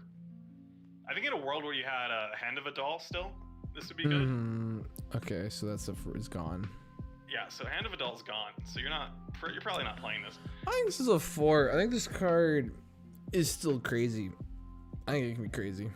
I think it's really only good with the buff later, but I think it's like a 2. I don't see it yet. I just don't see enough. There's not enough holy spells. Understood. Next up, 2 mana radar detector. Scan the bottom 5 cards of your deck. Draw any mechs found this way, then shuffle your deck. So this card's crazy. And Holy cow! Wait, this could be draw like a lot, huh? Yeah, this could be draw 5. This is straight up like it could be 2 mana draw 5. This card is insanely broken, but again, Paladin has better mechs than Mage in my opinion, aside from the Shark. Their average mechs are better, but they don't have enough still. There's only like 6 or 7 mechs that you want to play in your deck, and that's just not enough. It's not enough for this. Like you'll draw like 2 now off of this. Like that's not like that's still good. It's just like I don't know. I'm a fan of all the Sunken cards. I'm gonna assume the Sunken card in this is a mech. It is, and it's fine. It's good. It's just. I think this card seems crazy. Like maybe like I don't know. I guess like my only issue with this is I don't know what list you're playing it in. I mean, like again, if Mech Paladin had more mechs, I think it'd be crazy. Yeah, this card could be nuts, right? This card could be insane. Like, again, there's what 3 Paladin mechs? There's 1, 2, 4 Paladin mechs. So 7 cards, and then if you look at the neutrals, there's like 3 mechs that you want to play. Okay, I'll give it a 3 in that scenario then. This is a 5 if Mech Paladin was good, but this is like a 2 because yeah, it would be very deck defining then, huh? Fair. This would be crazy. Yeah. Alright. Next up, 2 mana 2/2 Seafloor Savior Battlecry Dredge. If it's a minion, give it this minion's attack and wait. Why would you? So this card, I believe. So it's not worded well, but it's like it gives it +2/+2. Not it makes. Oh, it okay. I was about to say. I was like, why would you ever want to do that? Right? Okay, that makes a lot more sense. I thought that's what it did at first, and I was like, wow, that's terrible. But no. Yeah, that's awful. If that's how. Okay, so if it's giving it +2/+2, this seems like a very good mech to like auto include in your mech lists. This card seems crazy. This combos with the next card, but that's really about it. I mean, again, it's just there's not enough mechs. There really isn't. You're not playing this outside of a mech deck. It's not that good. I'll give it a 3 because I gave the other one a 3, but maybe I'm high on mechs. Because I'm giving radar detector a 2, and I just don't see it. I really don't. Next up, 3 mana 4/2 Asharan Mooncatcher, Divine Shield, Battlecry. Put a Sunken Mooncatcher on the bottom of your deck, and that is a 3 mana 4/2 Divine Shield. Just basically summon 2 of them. You know, kind of like in Mech Paladin. Yeah, I mean, yeah. These ones seem good so far. They are good, but again, there's just not enough mechs. There's not enough. There's only it's like half your deck is gonna be these mechs, and like what else is in your deck? And then like every mech that you're not playing, it makes a radar detector worse. And then you're just playing a bunch of like on curve garbage. True. I don't know. I'll give this. Maybe I'll go back in retrospect, but I'll give all these mechs so far a 4 because I like all these mechs so far, and I think Mech Paladin will be a thing. Next up, Shimmering Sunfish. Love that art. 3 mana 2/5 Battlecry. If you're holding a holy spell, gain Taunt and Divine Shield. My first thought about this card was that it doesn't look like a Hearthstone card. Yeah, no. Wait, this card seems like an auto. If like Reno Control Paladin is a thing, this is like an auto include. Like this is definitely something you're playing. Yeah, this is a really good card. But yeah, this card seems great. Actually, I have in my notes. I don't know what deck this is playing, but I actually imagine that any Paladin deck is probably playing this. Yeah, I think this is a 4. I think this card is really good because like you're gonna include random holy spells in your deck, and if you have this, you're always happy. You have the thing that tutors holy spells. There you go. Yeah, so I think it's probably a 4. I think it's a 4. This card's good. This card's great. I think this card's wonderful. Next up, 4 mana 4/4 Bubblebot Battlecry. Give your other mechs Divine Shield and Taunt. It's a mech. I think we can be swift with it. just another mech, not This an is pretty amazing mech. devastating once it comes down, though. Like, Yeah, if you were to play if this, you have other stuff, yeah. again, it has the same problems as every other card. Yeah, so not to Another 2. reiterate, but yeah, 2, 4 for me. I'm a mech believer. They really did give Paladin better mechs, though, to be fair. Yeah, I mean, aside these from are, the shark. Yeah, these are objectively just better, I feel like. Okay. Next up, 7 mana, Immortalized in Stone. Summon a 1/2, 2/4, and 4/8 elemental with taunt, and it is holy. Honestly, kind of like a pretty weak card, I think. This is a bad card. You might actually play this in Reno Paladin. Yeah, I was gonna say you would probably play it in Reno Paladin, especially if you're having these like holy packages in there and such. That bumps it up a little bit. Yeah, it's not a great card though, honestly. Summoning those 3 things with not amazing stat lines other than like the 4/8, like it's what, because like a 1/2 when you're playing this for 7 mana is kind of worthless, but you know, I'll give it like a 2 because I guess it's seeing that fringe play in that list. It's not actually that good of a card though. It's pretty bad. Yeah, it's like a 2, like a 1.5 maybe. I think it might see a little bit of play. It's like a 29 card and a 30 card singleton deck. Yeah. Next up, the legendary creature, 7 mana, 4/5, the Leviathan, Colossal +1, Rush and Divine Shield. After this attacks, Dredge, and it summons a Rush Divine Shield. After this attacks, draw a card. So you're dredging with the Leviathan, and then you're able to draw said card with the Claw. Honestly, I generally don't actually consider how strong Rush Divine Shield is, but Rush Divine Shield is pretty strong, like very strong actually. Let me reiterate that. It is like always very strong in Paladin lists, I feel like. You know, this actually might be good enough standalone to be like a Yeah. 3. Yeah, I think this card is, but like I think you're 100% including it in like, I guess it's also a mech, so I love my mechs. I'm gonna give it a 4. I think you're including this actually in quite a bit of lists for Paladin. Yeah, it's a lot better than the other mechs because it's like actually like not terrible and slower. Yeah, yeah. I don't know how good slower Paladin's gonna. I'm gonna give it a. I'll give it a 4. I'm happy with this card. And last but not least, 10 mana, the Garden's Grace. Give a minion +5/+5 and Divine Shield. Cost 1 less for each mana you spent on holy spells this game. Well, this card seems absolutely insane. Yeah, this card's a little broken. Again, the problem is the weak holy spells, but this card is worth running weak holy spells for. Yeah, no, yeah, this card, yeah, I'm gonna give this. It's a 5. I'm gonna give this a 5, honestly, because it seems like auto include in most lists. I don't if see Paladin what. is even like semi-playable, this card is gonna be. Yeah, I don't see what Paladin list you're timing. not including this in. So, because +5/+5 and Divine Shield earlier than like however early you can get this out, kind of crazy. And even if you just slam this later in a game, it is pretty difficult for a lot of classes to deal with, I feel like. So, but that wraps up Paladin. Kind of weird what they're pushing. I mean, it's clearly just like mech and like this holy stuff. The holy stuff is more in character, I feel like. But next up, Priest, everyone's Still wish they gave favorite a better class. Holy spell. Yeah. But hey, It's- Reno Paladin. First up in Priest, Illuminate 0 mana, Dredge. If it's a spell, reduce its cost by 3. So this is like this is way worse than Aquatic form, but it's still probably playable. You guys Mostly say because of Lyra. yeah, Sinner seems pretty decent. I'll give it a 3. Yeah, I mean it's more of like a 3.5. I actually gave it a 4. I'm gonna give it a 3.5 in my notes. Because I mean, like, in my mind, you're like, if you have like anything that's like drawing stuff or something, you Priest can actually like, has really good draw tools right now. so like you can try to find an answer with this, which is always like Priest is happy with because they're a very reactive class. So, and I guess if you are like a different list that needs to be proactive, you're also able to find whatever proactive card you want. Maybe, I don't know. We'll see.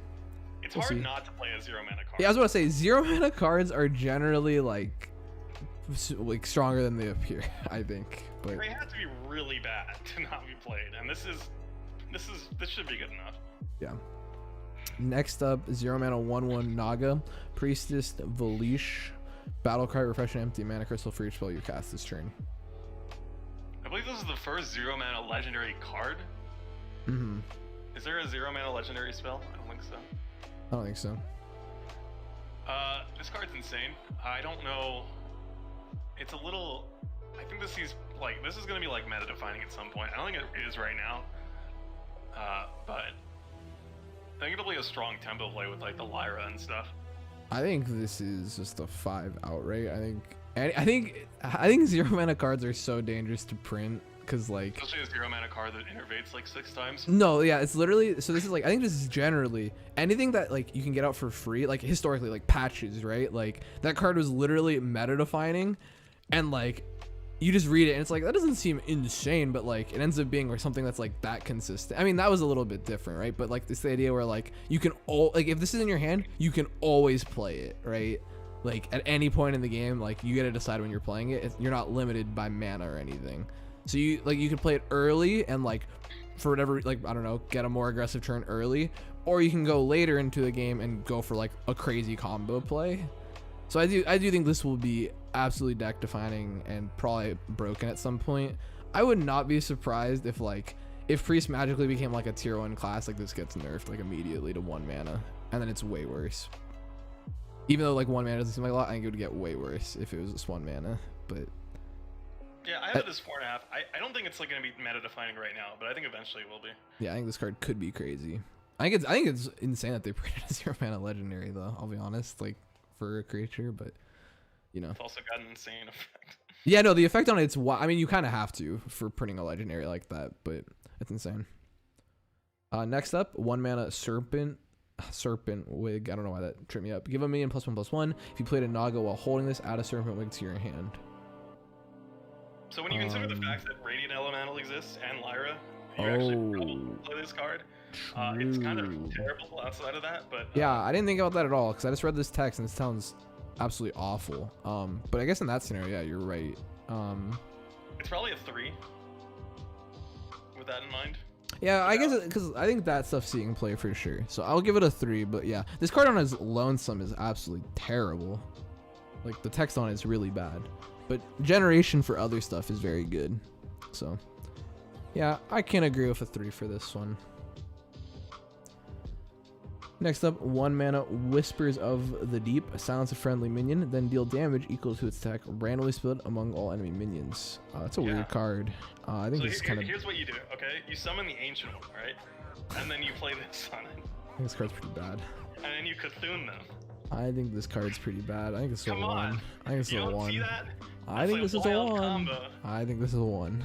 This is a 1, but like, come on. We're moving on. I'm not staying with this card more. I think the card's bad. Next up, 2 mana 2/3 Naga, Queen's Guard, Battlecry, gain +1/+1 for each spell you've cast this turn. Oh, this card is crazy.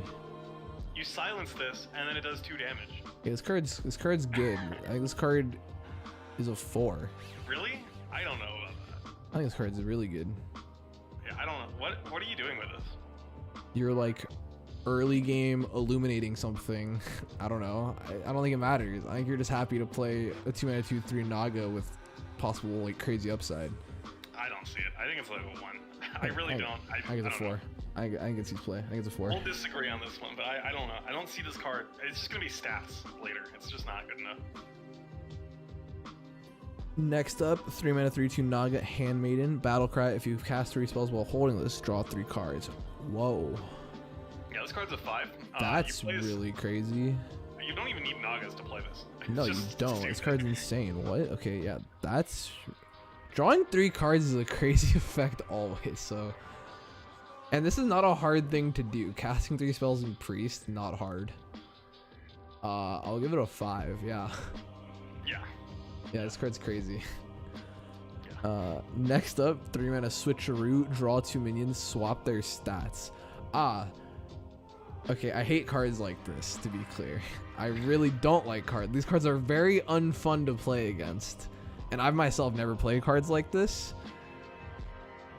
Actually, in the context of the other card, it's not that good, but like... I'm gonna give it a 2, because like, this card's naturally like, gonna be some like cheese deck card, you know, but... I think you just play it in everything for card draw. Like, it's just fine, it's card draw. I think it's a 2.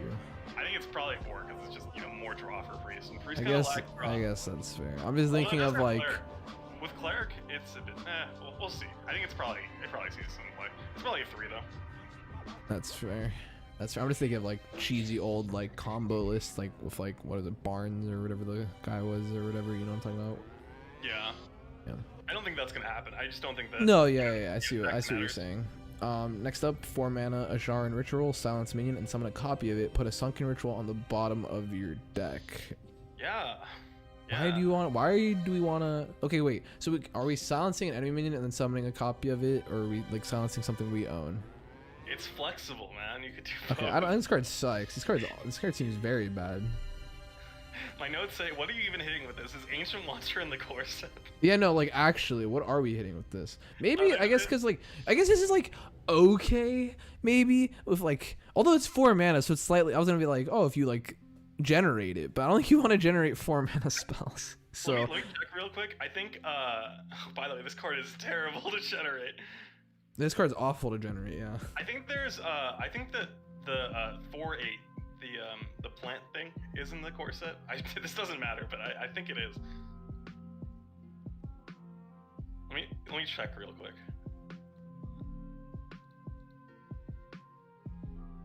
Okay, I'm just gonna say it right now though. This is like 1.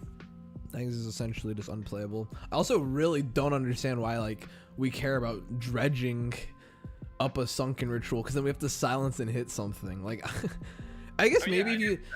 I guess if you just think about it, summoning copies of stuff, you know, like maybe that's. Oh yeah, so it is in the core set, the Razor Leaf. Ooh, maybe, you know. It's terrible. Yeah, this is a 1.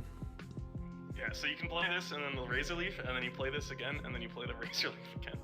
Next up, 8 mana, 8/10 Beast, Blackwater Behemoth, Colossal +1, Lifesteal. The colossal aspect of it isn't loading, so care to describe So the lure, it? it's a Behemoth's lure, which is at the end of your turn, force a random enemy and minion to attack the Blackwater Behemoth.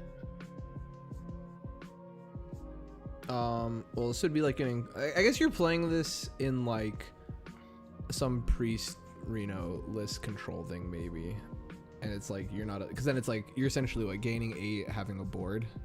Yeah, it's okay. Yeah, I think it's like a 3. I don't think this card's that great, but I have it at 2. I think it's. Yeah, I think maybe describing it would be a 2 too, because I don't think it's actually that great of a card. I'm not that impressed. I do like the art on the lure though. I won't lie. So that's a plus. Unfortunately, that little whale's about to get eaten by this thing. Yeah. And last but not least, for priest, 9 mana Whirlpool, destroy all minions and all copies of them wherever they are. Huh. Yeah. Well, this costs a lot. Costs a lot. I guess I'm playing one of these in my Reno priest list that I'm apparently playing. Probably. Yeah, I don't love this card though. 9 mana. Like a 3. It's like, I have it at 2.5. I'll keep it at 2.5. It's not that good. Yeah, I think it's 2. I mean, like, I think it's only seen playing like a list like that.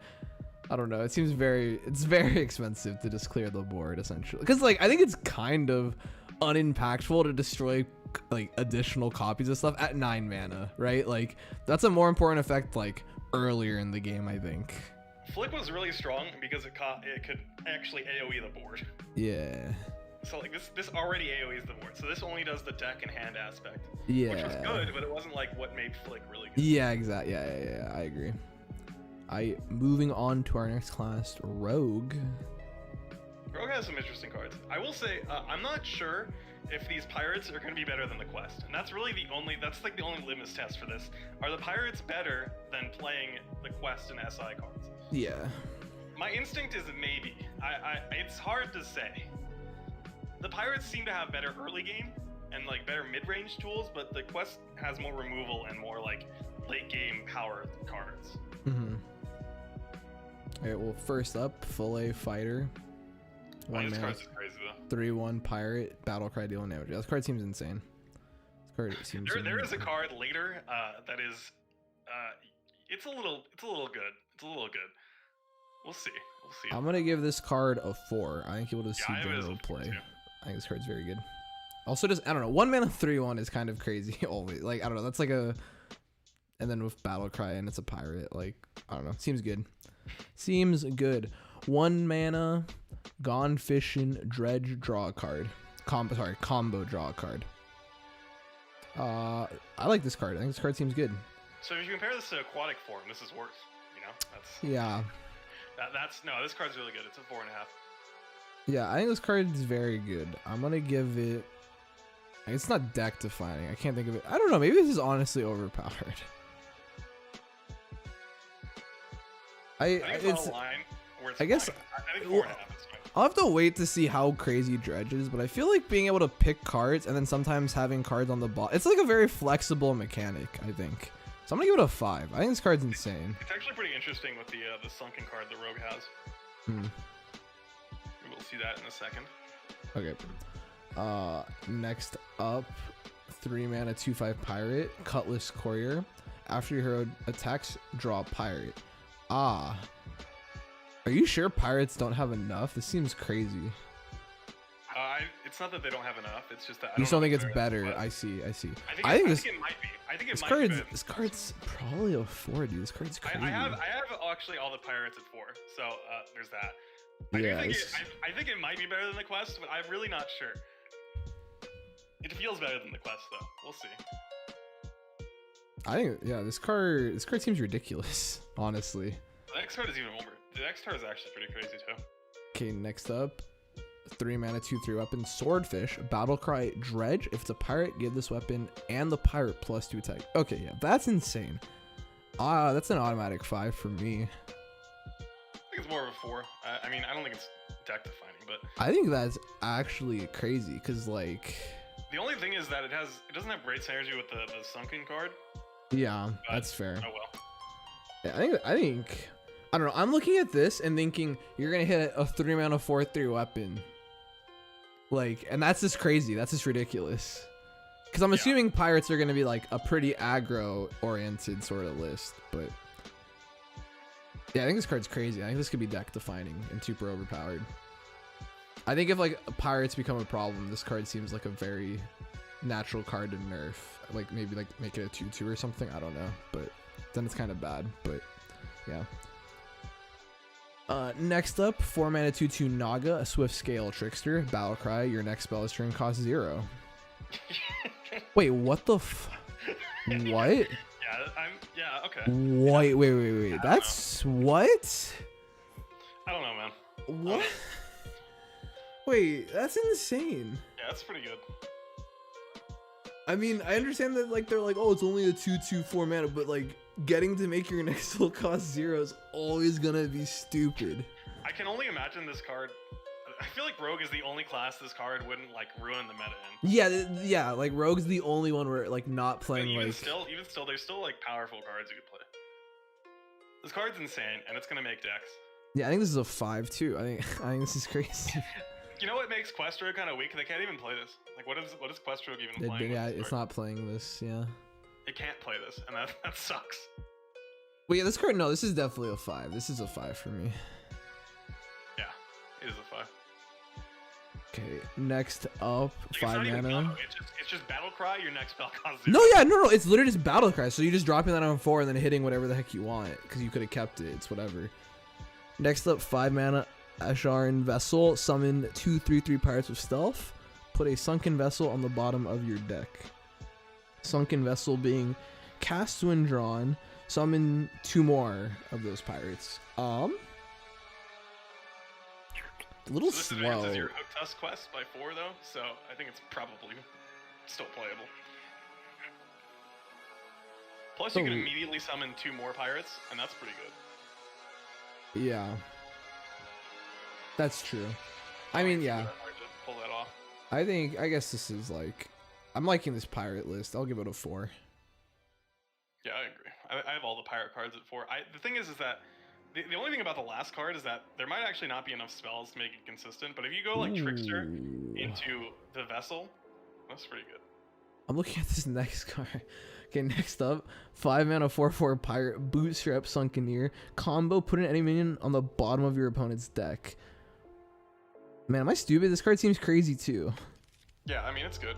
It's not better than the SI No, one. it's not better than the SI one, but it's pretty good. It is and good. It's just more pirate feel, so. Yeah, you know, it advances the quest. It's yeah, good. I think, yeah, it's a 4. It's a 4. Yeah. Next up, 6 mana Blood in the Water, deal 3 damage to an enemy. Sorry, summon a 5/5 shark with rush. Okay, there we go. There's my 4 mana play. Yeah, you might only play this because of the. Yeah. I don't think this card on its own is very good, but I think you'll see play if that Swift Scale is seeing play. If this summoned a pirate, I think it'd be a lot better. Yeah. I actually thought it summoned a pirate, but it doesn't. It doesn't. No, it's a shark. It's It's a tiger shark. No, I think this was still. I think this is like a 3. I think this is fine. I think you'll see play. I think it's really only playable with the Naga. Yeah, it's only playable with the Naga, but I think the Naga is seeing play all the time, all day. So. Next up, 6 mana 6/5 Krakatoa, Colossal +2. Your Krakatoa claws have +2 attack, and the claws are 2 mana 2/1 rush, death rattle equipped to 2/1 claw. It's kind of weird. It's kind of weird. Yeah, so it gives you. So yeah, it summons 2 4 attack claw, maybe another 4 attack claw. It basically it does like 12 damage. It's pretty good. Seems okay. I have it at 4.5. It's probably an Everfoe deck. That's just like a mid-game recovery tool. Yeah, I guess if I think about it like that, I guess I could see it being like a 4. It is better than some of these other colossal cards that we've been seeing, so I'll give it that. I don't think it doesn't really like push a new kind of deck though, so yeah, I'll just give it a 4. Next up, 8 mana 8/8 pirate Admiral Hooktusk, battle cry. If you've summoned 8 other pirates this game, plunder the enemy. Plunder being take 5 cards from your opponent's deck, take 2 cards from your opponent's hand, or take control of your opponent's highest attack minion. So yeah, you can control this. Thing is that it does seem like a better endgame win con than the scabs, and that's why you play this, because it seems like a much more like you can just take their cards. I think this is a 5 because I think this makes. Yeah. Wait, okay. I think Pirate Rogue is 100% better than. I think, like, from what I'm seeing from these cards right now in my head, right? Standalone, these cards are better than some of the current SI cards that you play. Like, because you just play some of the SI cards just to finish the quest, right? And all these pirates seem crazy.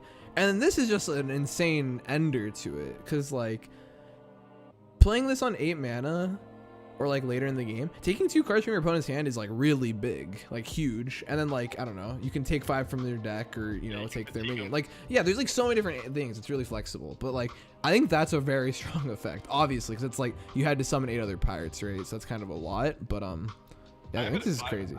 I just feel like it might be slower than Quest Road, and that's the problem. That is true. That is true. I think this is just like a good like. I think this is a good finisher to the list, though. I think it's probably going to be better than Quest Road, for what it's worth. I'm willing to be wrong there, but yeah. I have all the pirates at 4. I have this at 5 because this makes the deck. Yeah, this is definitely 5. Crazy. This is definitely 5. Oh, sorry. We're on to the next class. How many more classes we got? 3, and then neutral. Neutrals. I can speed run neutral a little bit because there's a lot of like. Random comments. Yeah, that's generally how these expansions go, right? A lot of filler. First up in Shaman, Ajaran Scroll, discover a Fire, Frost, or Nature spell, and then put a Sunken Scroll on the bottom of your deck. Sunken being add a Fire, Frost, and Nature spell from your class to your hand. So I think what you're gonna. You're saying yeah, Shaman was pushing this like whole thing where they wanted the nature or like the different types, right? I think what you're gonna see is like a mid-range deck that has the spell school cards. It's not gonna be very similar to the Burn Shaman right now. It's probably gonna be more of a mid-range deck that tries to like leverage the board and then like bloodlust your opponent down with the summon minions it has. I think this. Anyway, this. Oh, go. Oh, so anyway, this card seems really good. Yeah. So yeah, I have it at 4.5 because you know it just is draw 4. It's even better with the next card. Yeah, I was gonna give it an easy 4, I think, because I don't think this is like. When I think of 5, I think of it kind of just like winning, like the card just wins you stuff, and yeah, this isn't like winning you the game necessarily, but it is crazy value engine. So I think it's a 4. I think you can just play this in most decks. I feel like I don't know. Okay, yeah, I see. Next up, 1 mana Scalding Geyser, deal 2 damage, Dredge. Yeah, so that's. Yeah, that's insane. You know, having an effect for, because I think Dredge is just a crazy good mechanic. So to be able to do that on 1 and then just having a card that says deal 2 damage, That is so crazy good, so flexible. I will say that the card, I think for a dredge card to be good, it needs to be a good card on its own, but this is just a good No, card. this card's just a good card, yeah. So I think, once again, I don't think this is deck defining necessary, but I think if I were to give a half, I've been trying to avoid giving halves. I think I'd give this a 4.5. I think this card I have it is 4.5 again. I mean, like 4.5 because it's like in the middle of being like, solid and like No, yeah. I think this card. Playing every Shaman deck though. Yeah, I know. Yeah, I think this card. I think you're seeing because I'm very high on the dredge mechanic. I think dredge will be very strong, but yeah. They did really push the cards. Yeah. Okay. Next up, 1 mana schooling. Add 3/1/1 Piranha Swarmers to your hand. Okay. Yeah, you know. There's synergy with the next card. Yeah. You know, it's pretty nice that the piranhas have different colors. Very true. You wanna rate it? Clearly 1. a 5, right? Yeah, 1. Yeah. Yeah, terrible card. I don't know. Okay, next up, 2 mana. Yeah. Next up, 2 mana 0/3 totem, anchored totem. After you summon a 1-cost minion, give it +2/+1. Yeah, I mean this could see play with the previous card. Yeah, you know, you got the schooling. I will say this is probably good in wild for even Shaman. Yeah, I was gonna say. It pumps the totems, you know. It just pulls. It pumps the totems. It's huge. Other than that, no. I would. 1-cost cards are like not in a great spot, right? As far as I'm aware. So like. Yeah, in standard they're not very good. Yeah, so I don't think this card sees much play. I think it's probably a 2. I mean, this card honestly like itself isn't terrible. I just don't think there's a spot for it right now. So I'll give it a 2. It probably sees play in wild. I actually don't know if even Shaman's even going to be good. Like I don't think people play even Shaman anymore. But it wouldn't see play in that deck, you know? Yeah. Doesn't really matter. I don't really care about wild. True, same. Okay, next up, 3 mana bioluminescence. Give your minions spell damage +1. We talked about this before starting the recording. It's just as you described, it's literally just worse Bloodlust, which is apparently back in, or it's like a card. Before Bloodlust was in the standard rotation, I was like, it's Bloodlust but worse. Maybe you play it as like a finisher. Now that Bloodlust is in, you're not playing this. Yeah, because like Bloodlust on its own will win games if you have a board. This, on the other hand, so the only difference between this and Bloodlust is theoretically you can play this on a turn where you didn't already have a board and maybe still win, right? Otherwise, Bloodlust is always basically objectively better because this card you need to have a ton of extra like spells in hand to make it happen. Clearly, this would be in some sort of like, I imagine a combo. Like I'm sure there's some like niche combo somewhere in the world, but it's not gonna become meta defining. So like I think this is just a 1. I think this card sucks. It's a 1. I don't know what you're actually doing with this. Maybe if there was like mana reduction, maybe you could play all the swarmers, you know, you get this. Yeah, no, exactly. And then no, there's like some world, maybe like in Wild, right? Or like a different world where like there is this like a crazy combo where spell damage is. No, yeah, exactly. Yeah. Okay, next up, 3 mana 2/5 Murloc, Piranha Poacher. At the end of your turn, add a 1/1 Piranha Swarmer to your hand. I don't know why I gave this a 1.5, but I did. It's a 1. It's not good. No, you don't play this. I mean, like, I guess it's not that bad. It's just like, no, you don't play Murloc Shaman is so happy. No, I'm just joking. Okay, it's a 1. I don't want to talk much more about it, honestly. I do agree. I like that there's different colored Piranha Swarmers, though. Next up, the legendary 3 mana Radiance of Ashara. Fire spell damage +2. Your nature spells cost 1 less. After you cast a frost spell, gain 3 armor. It is a 3/4. Did not say that, I don't believe. Elemental. This is just like a 4 for me. It's hard for me to gauge if this is like actually broken or not. I think this is like an auto include in this like mid-range kind of like, you know, deck we were talking about. I think it's just a solid card, right? It's just a good in the Shaman deck. Yeah, it's just a good card, right? I don't know if it's actually like insanely broken though, because like I don't know how splitting your deck between that stuff is crazy broken, but well, I mean, it's just how you run the deck, you know, you just have those spells in the deck. Yeah. I will say the fire spell damage plus really doesn't do much. Like it's really only good with Scalding Geyser, and it just doesn't do anything else. True. Yeah. But like there's like Perpetual Flame, but that card sucks. So yeah, this card's good though. I mean, you can play the freeze to get armor. You can play everything to get armor. It's just you get the discount on your nature spell. This card should see play. Yeah, well, for sure. 4.5 is what I have it as. So. Next up, 5 mana 3/4 Naga Coral Keeper. Battlecry, summon a 3/3 elemental for each spell school you'll cast this game. I mean, you're gonna play this right in this list, right? Like, yeah, because you're playing one of each spell. You're making a ton of stats on the board. You could probably consistently have this on curve. Like you could go multicaster into this. I feel like again with Lightning Bloom this would be a lot better. But, yeah, this card would be crazy. I feel like, but in a world without it, we'll see. I still think it's good.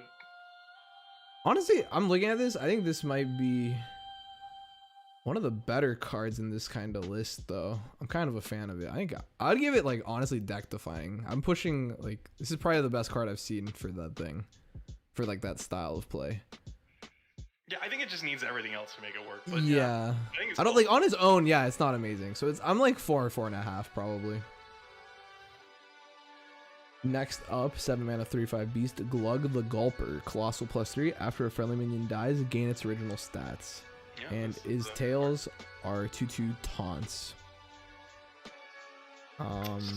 So with Lightning Bloom, again, I could maybe see it. It seems bad. This card seems kind of slow. Yeah, I don't know. I don't see it. It costs too much. I don't love this card. I'll give it a Shaman, 2. Shaman doesn't really even need this. I mean, I guess it could use it, but it's just like, what are you putting in this deck? Yeah, I'll give it a 2. I don't know. I have it as a 1. I don't think you played it in anything. That's fair.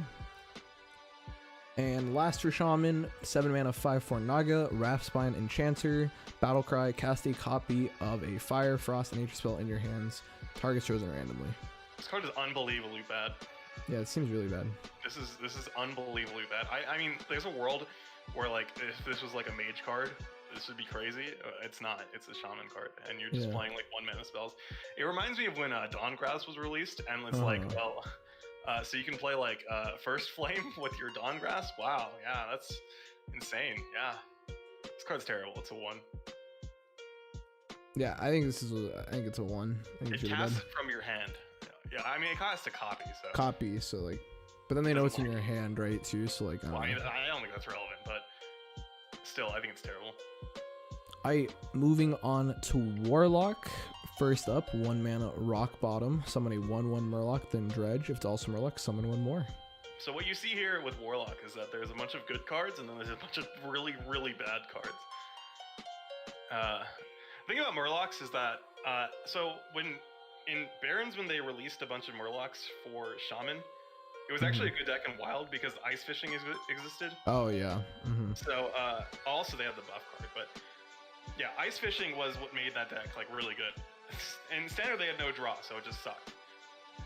Warlock, of course, has draw. So, and a lot of these Murlocs are kind of crazy.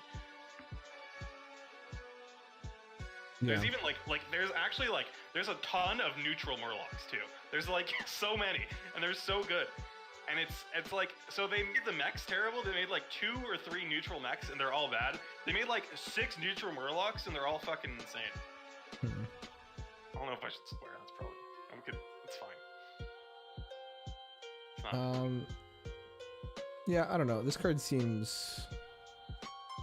I don't think making 1/1s is like that important. I feel like, I don't know. Well, the thing is that there's no like 1-drop, so you just play this on 1 and you're happy. Yeah, I guess since 1 is a very uncontested spot. For the Sunken card, so I think this is a 4. Yeah, I do like Dredging. I'm a fan. 4. And I guess you're right. There aren't a lot of 1-drops, so you're playing this on 1. Next up, 2 mana Chum Bucket. Give all Murlocs in your hand +1/+1. Repeat for each Murloc you control. This is a very much win more card, yeah? Yeah, but it really combos well with one of the Murlocs we'll see later. And I think that's why it actually is just playable.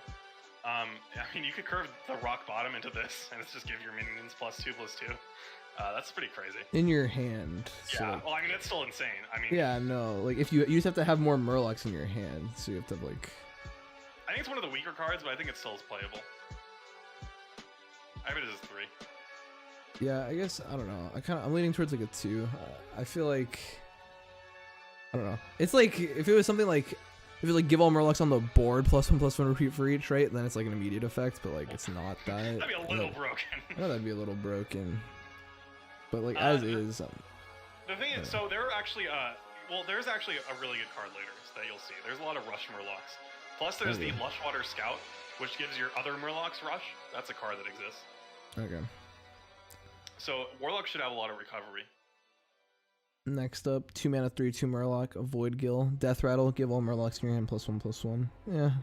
I think you just play all the Murlocs. Murlocs though. Yeah, like I don't know. It's just a fine card. Like it's all. This is like all these Murlocs are only good if Murlocs is everything. Which clearly it seems like that's where they pushed Warlock as far as I can see right now.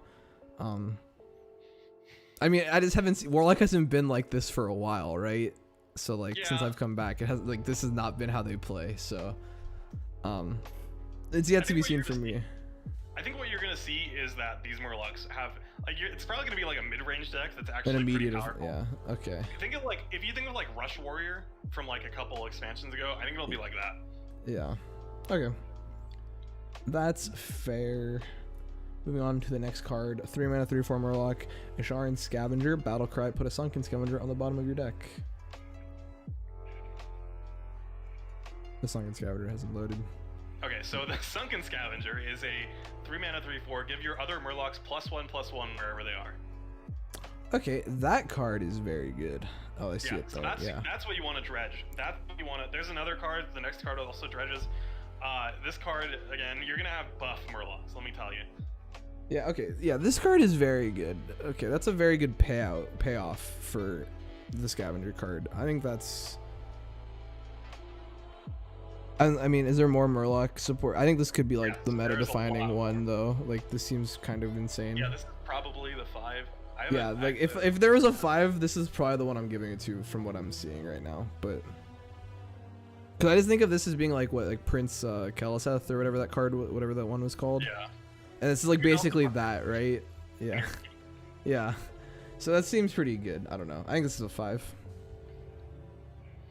All right, now for the other. Oh, yeah, now for the other mechanic of Warlock. Next up, 3 mana, 2/3 Naga, Surikes Cultist, Battle Cry. Give your opponent an Abyssal Curse.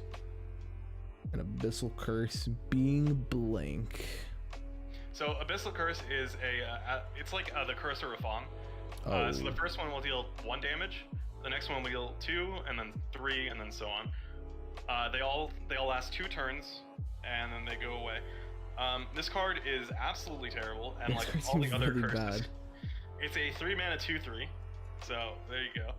I feel like the thing about these cards is that they're so bad that I feel like they're gonna be tier 1 somehow, and I'm just waiting for everyone just to be horribly wrong.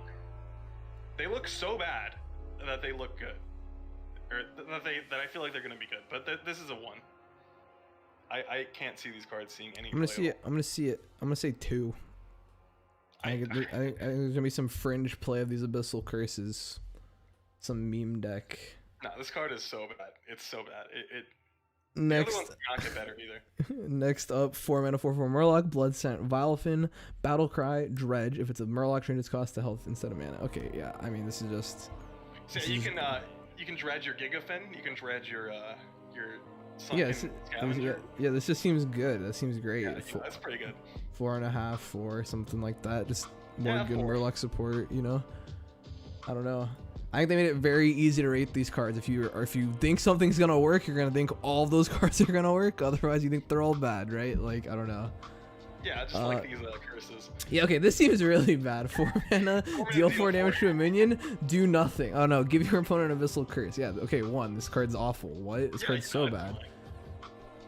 This card's so bad. Just moving on swiftly. I don't know. 5 mana, 6/5 Zakul. Your Abyssal Curses heal you for the damage they deal, and also give your opponent Battle Cry. Give an Abyssal Curse. Okay, yeah. Yeah, so you heal about 5 health off of this. Okay, this card's at least slightly better than because it's a 5 mana 6/5. You're not like. Oh yeah, it's not as understated as it's not terrible. No, yeah, it's not the worst understat ever, but yeah, no, this is not good. This could say rest of the game, it still wouldn't be playable. That is crazy. That is not. It's not just like a static effect. I think if it said rest of the game, it actually might like have. Potential. What if it said like start of the game? How broken is that? You might actually play. I mean, these cards are so bad. No, yeah, okay. So bad. I'm gonna give this one a 2 because I think it is better than the other one that I just saw. Yeah, one. Get this out of my face. Next up, 6 mana Abyssal Wave. Deal 4 damage to minions. Give your opponent an Abyssal Curse. Yeah, you know, Warlock AoE. So if you compare this card to Chaos Nova, well, we just don't think about that. Like Chaos Nova. I'm gonna give this There really isn't a whole lot of Abyssal Curse support either, is there? They're just like... This is it. They just added... Yeah, they just added a little... Okay, this is a 1. This is like really bad. You can bad. Bran and Tamsin these curses, you know? I feel like I'm gonna lose to this at some point. This is really bad. I don't know. 1. Yeah, 1. Okay, and last but not least, Gigafin, Colossal +1, Battlecry, Devour all enemy minions, Death Rattle, spit them back out. It's a 7/4 Murloc, and Gigafin's Maw is Death Rattle, permanently destroy all minions inside Gigafin. So if you want, this card literally wins the game against aggro decks. Against board-based aggro, this wins the game. Yeah, wait, this card seems crazy. You can't kill this with a spell, and it wins the game. Like generally, like for example, a Taunt Druid or Beast Druid nowadays would literally lose to this card, and you could like have this on like turn 5. Yeah. Thanks to the Dredge card. Yeah. Okay, yeah, this is 4.5. This seems crazy. Yeah. Yeah, I bet 4.5. I think Warlock is definitely gonna get pushed into this Murloc direction and literally nothing else. Yeah, we'll see some more Zoo. Yeah. And last but not least, my favorite class that seems to always never get the support I want them to get, Warrior. Woohoo! In my notes I say, sorry Ryan, but a lot of these cards are memes. No, disaster. Okay, first up, Forged in Flame, 2 mana, destroy your weapon, then draw cards equal to its attack. Yeah. Love that. Okay, yeah. Love that. Because we didn't already have cards that were okay. Yeah, I mean this is a 1. It's a 1. Fire spell for your multicaster warrior. I think this is awful. 1. I'm very upset about this first card. Not off to a great start. Next up, Guard the City. Gain 3 armor, summoning 2/3 Naga with Taunt, 2 mana. You know, if aggro becomes a problem, this is an auto include in everything. You know, for Warrior. But I feel like most Warrior control lists already beat those kind of aggro lists. Yeah, so that's the thing. this just beats it more. Yeah. I don't think it needs to be able to. The thing about Warrior is that it doesn't need to be aggro more. Yeah, I think this card is still like a 3. I think this card's okay. Like I think if it like. Fine. It's yeah, fine. like it's not. It's a fine card. I'm not like overly impressed, but I think it's okay. So I'll give it a 3. Like yeah, it's just an okay card. It's not amazing. Next up, Obsidian Smith, 2 mana, 3/2 pirate, Battlecry, Dredge. If it's a minion or a weapon, give it +1/+1. Okay, I think I see that the Sunken card's a weapon. I think giving weapons +1/+1 is always kind of insane. So, and I'm liking Dredge. So I think this card seems pretty decent. Yeah, I think this card's pretty good. I think the best part about this card is probably the pirate tag. I think if Warrior gets the thing that has the most support for Warrior is like a mid-range pirate warrior deck. I don't think like an aggro pirate warrior deck can work, but I think that with the Colossus minion, the best thing that Warrior can do now is probably like a mid-range pirate deck. That's fair. And this is good enough. So yeah, so I think this card's like a 4. This card's actually pretty good looking to me. Probably, yeah, it's like a 4. Yeah. Okay, next up, 2 mana, the Fires of Zin-Zari. Replace your deck with minions that cost 5 or more. They cost 5. Okay, 5. So hear me out, right? Okay, so you play this card on turn like 2, right? And then you play Vandar Stormpike. Okay? And then you have 8 mana minions that cost 2. I hate this. I hate cards like this. But it's gonna be like a 2. Its fringe play is gonna be in some list that's called Fires of Zin-Zari list or something. I can't believe you would think this is C play. This is like a 0. No, it's a 2. This might be the worst card in the set. No, it's a 2. Any of these cards that like randomly transform. No, I absolutely hate that card. You know what? What's it called? There was a spell that was like tier 1 broken. I can't remember what it's called. It was like a mage spell that transformed your cards or your spells into ones that cost 3 more. Interesting. Next up, 3 mana, 3/2 weapon, Azertron Trident. Death Rattle, put a Sunken Trident on the bottom of your deck. Notably, after your in the Sunken Trident, after your hero attacks, deal 2 damage to all enemy minions. Notably, the fact that this is Death Rattle means you're not actually getting that thing to the bottom of your list for at least a couple turns. It's probably not that relevant. This might just be worth running in the mid-range deck. Like, no, this card seems good. I mean, like, I think you're putting this in there. Because, I mean, if you ever dredge that Sunken Trident, you're very happy. I mean, it's just a good card. I don't know. It's like a 3.5. I think Its you're payoff happy, isn't as broken as some of the other ones we've seen though, so it's like a 3.5, yeah, maybe a 4 because it's actually it's just like a solid card. I don't know. Next up, 3 mana from the depths. Reduce the cost of the bottom 5 cards in your deck by 3, then dredge. Yeah. So this has synergy with Finley. I don't know what you want to like. I don't know what you're cheating out with Warrior. Is the thing. Yeah, I was gonna say, like, I mean, like, this card just seems like if you're playing like a heavy list, like, I mean, you know, most control or warrior lists in the past do have like pretty heavy top side sometimes. I mean, they're never like win the game though. It's usually just like do something.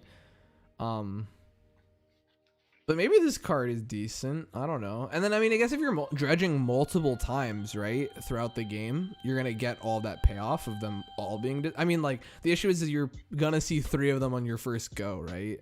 So you're already going to kind of know it's down there. So here's the thing. I think that you only play this with Finley, and I think maybe a pirate... Like, I think that maybe the pirate warrior decks play this. And then you cheat out a bunch of pirates, and that's like the only way that you play. I think this card's okay. I think this card's like... I'll give it a 2. I don't think Control Warrior ever plays this in a million years. I think it's a 3. I think reducing and then dredge, like, those are the 2 things that I'm talking about being like broken, so I guess putting them in one card, like... I think the issue with this though is that you aren't actually like drawing, right? Like, you're just putting it... Is it just putting on the top? Is that... I forget. Yeah, so like maybe that's part of the issue with this, that it doesn't actually do anything on the turn you play it unless you draw. Which, I mean, obviously Warrior has some draw, but they're not like... I don't know, they're not pumping out the draw usually, but, you know. Okay, next up, 5 mana, 5/5, Lady Ashvane. Battlecry, give all weapons in your hand deck in battlefield +1/+1. This is not a Naga? It is not a Naga. Oh, weird. Whatever. I don't know. It's bad. It's yeah, bad. This card, I was like, this card doesn't seem great. You're playing like, I don't know, often what, max? I mean, I guess since you're making more weapons, you're probably always hitting what, 2 or 3 weapons with, or like 3 weapons with this, maybe 4. But, yeah, like, but you're not playing that many realistically, so it's kind of irrelevant. I don't know. It's green skin, but it's not a pirate, and it's like slightly better. It's the rest of the text doesn't matter. It's bad. It's a 1. Yeah, I'm not that high on it. Maybe it's like a 2 for me. Maybe it sees some play, kind of doubt it, but maybe. I don't know. Next up, 7 mana, 5/6 Naga, Black Scale Brute, Taunt, Battlecry. If you have a weapon equipped, summon a 5/6 Naga with Rush. I mean, it's too slow. It's too slow, but like, yeah, it's just like, it's like good. It's like a good effect though, I will say. But yeah, it's very slow. It's an arena card. Warrior yeah, it is a tool. No, you don't, is the thing. Kind of insane in arena though. No, yeah, this card seems ridiculous in arena, but yeah, no, it is a little too slow. It's not really fitting in anything, I don't think. I think I'll give it like a 2. Like, it might see some random play. I kind of doubt it, but it's not amazing. Next up, Nelly, 7 mana, 5/5 Beast, Nelly the Great Thresher, Colossal +1, discover Battlecry, discover 3 pirates to crew Nelly's ship. Nelly's pirate ship being Taunt, Death Rattle, add your pirate's crew to your hand, they cost 1, 2/6. Yeah, this card seems good. This card seems like the best card we've seen. The most notes on. Okay, what are your notes? So I initially thought this was good. I initially thought this was crazy, right? And you just put it in every deck. But, okay, if you don't hit Mr. Smite, it kind of sucks, for one. So you have to be running... So let's say you run Mr. Smite in your deck, because that makes sense, right? Yeah, but naturally. If you're playing a Control Warrior, you don't want to do that. You don't want to do that. So you're not playing this Control Warrior. Because it's not a good enough finisher for Control Warrior. No. In like an aggro deck, this is way too slow because it has to like come down, it has to die, and then you get the pirates. So again, that's where the mid-range pirate warrior comes in, where you have like some control tools, you know, some like slower stuff, where you have this as a finisher. And I think that it could be good in that deck. It depends on if that deck is any good, but if you have like a mid-range quest pirate warrior, that could be good. All in all, I'll give this like a 3. Yeah, I think it's like an okay card. I'm gonna lean towards a 4. I think it does have a very strong effect, but like it could be very strong. So I think it could see some regular play. I think a lot of warrior, like, I don't know. I think Warrior's in a weird spot, but like I think this card just will magically find its way into a lot of lists. I'm not too thrilled about the way Warrior's being pushed though, I'll be honest. But I am a very much adamant control Warrior player, so. And last and least, 9 mana 8/9 Trench Stalker Battlecry, attack 3 different random enemies. Okay, imagine this card for 2 mana. No, yeah, okay, yeah, no, I'm moving on. I think this card sucks. I'm so upset. It's pretty bad. It's very bad. It hits face, you know? It's got that going. Alright, time to speed run a little bit some of these neutral cards because there's a lot of pack filler within these a lot of the time. Some may be winners, we'll see. Kind of just remember the context of it though. So first up, 1 mana 1/1 Click Clocker, Divine Shield Battlecry, give a random mech in your hand +1/+1. Pretty good mech support, right? This is both the best and the only early game mech. And you know what? That's the whole story for you. That's I mean, this card's a crazy mech though. I mean, right? It's good. It's just, you know, the only mech no, yeah. worth playing. It's a 2. I'll give it like a 3 because it seems pretty core to mech play, but it's like you're right, it's only gonna see play there. Next up, 1 mana 4/3 Beast, Helmet Hermit, can't attack. Yo, priest support though. We're silencing this bad boy, right? Okay, 1. This is worse than Ancient Watcher. This is so bad. 1. Yeah, well, you know. Oh my goodness. You have 4 damage for, so if you play the priest silent spell, you deal 4 damage. Yeah, yeah. Next up, 1 mana 4/1 Beast, Pelican Diver, dormant for 1 turn, Rush. I mean, it's a 1 drop. So think about this. It's essentially a stealth card that you can't interact with at all. Yeah. It's not bad. I think this is more of a 2. I think this is a better card that'll see play, but this isn't bad. Yeah, this is basically just like, you know, you're pre-jacking your board clear, or your board control. If you're like a list, right? I don't know. I just don't think it fits into any deck. Like, no, yeah. I think it's better than the other 1 drops. I don't know. Next up, 1 mana 1/1 Piranha Swarmer, Rush. After you summon a Piranha Swarmer, gain +1 attack. Yeah. 1 seems absolutely awful. Talking about these cards, yeah, it seems terrible. Yeah. I mean, it's not actually a good card. Like the generation cards are a lot better, and the card itself is pretty bad. But oh well. Okay, so next up, 1 mana 1/3 Murlocs, your Finley Sea Guide, Battlecry, swap your hand with the bottom of your deck.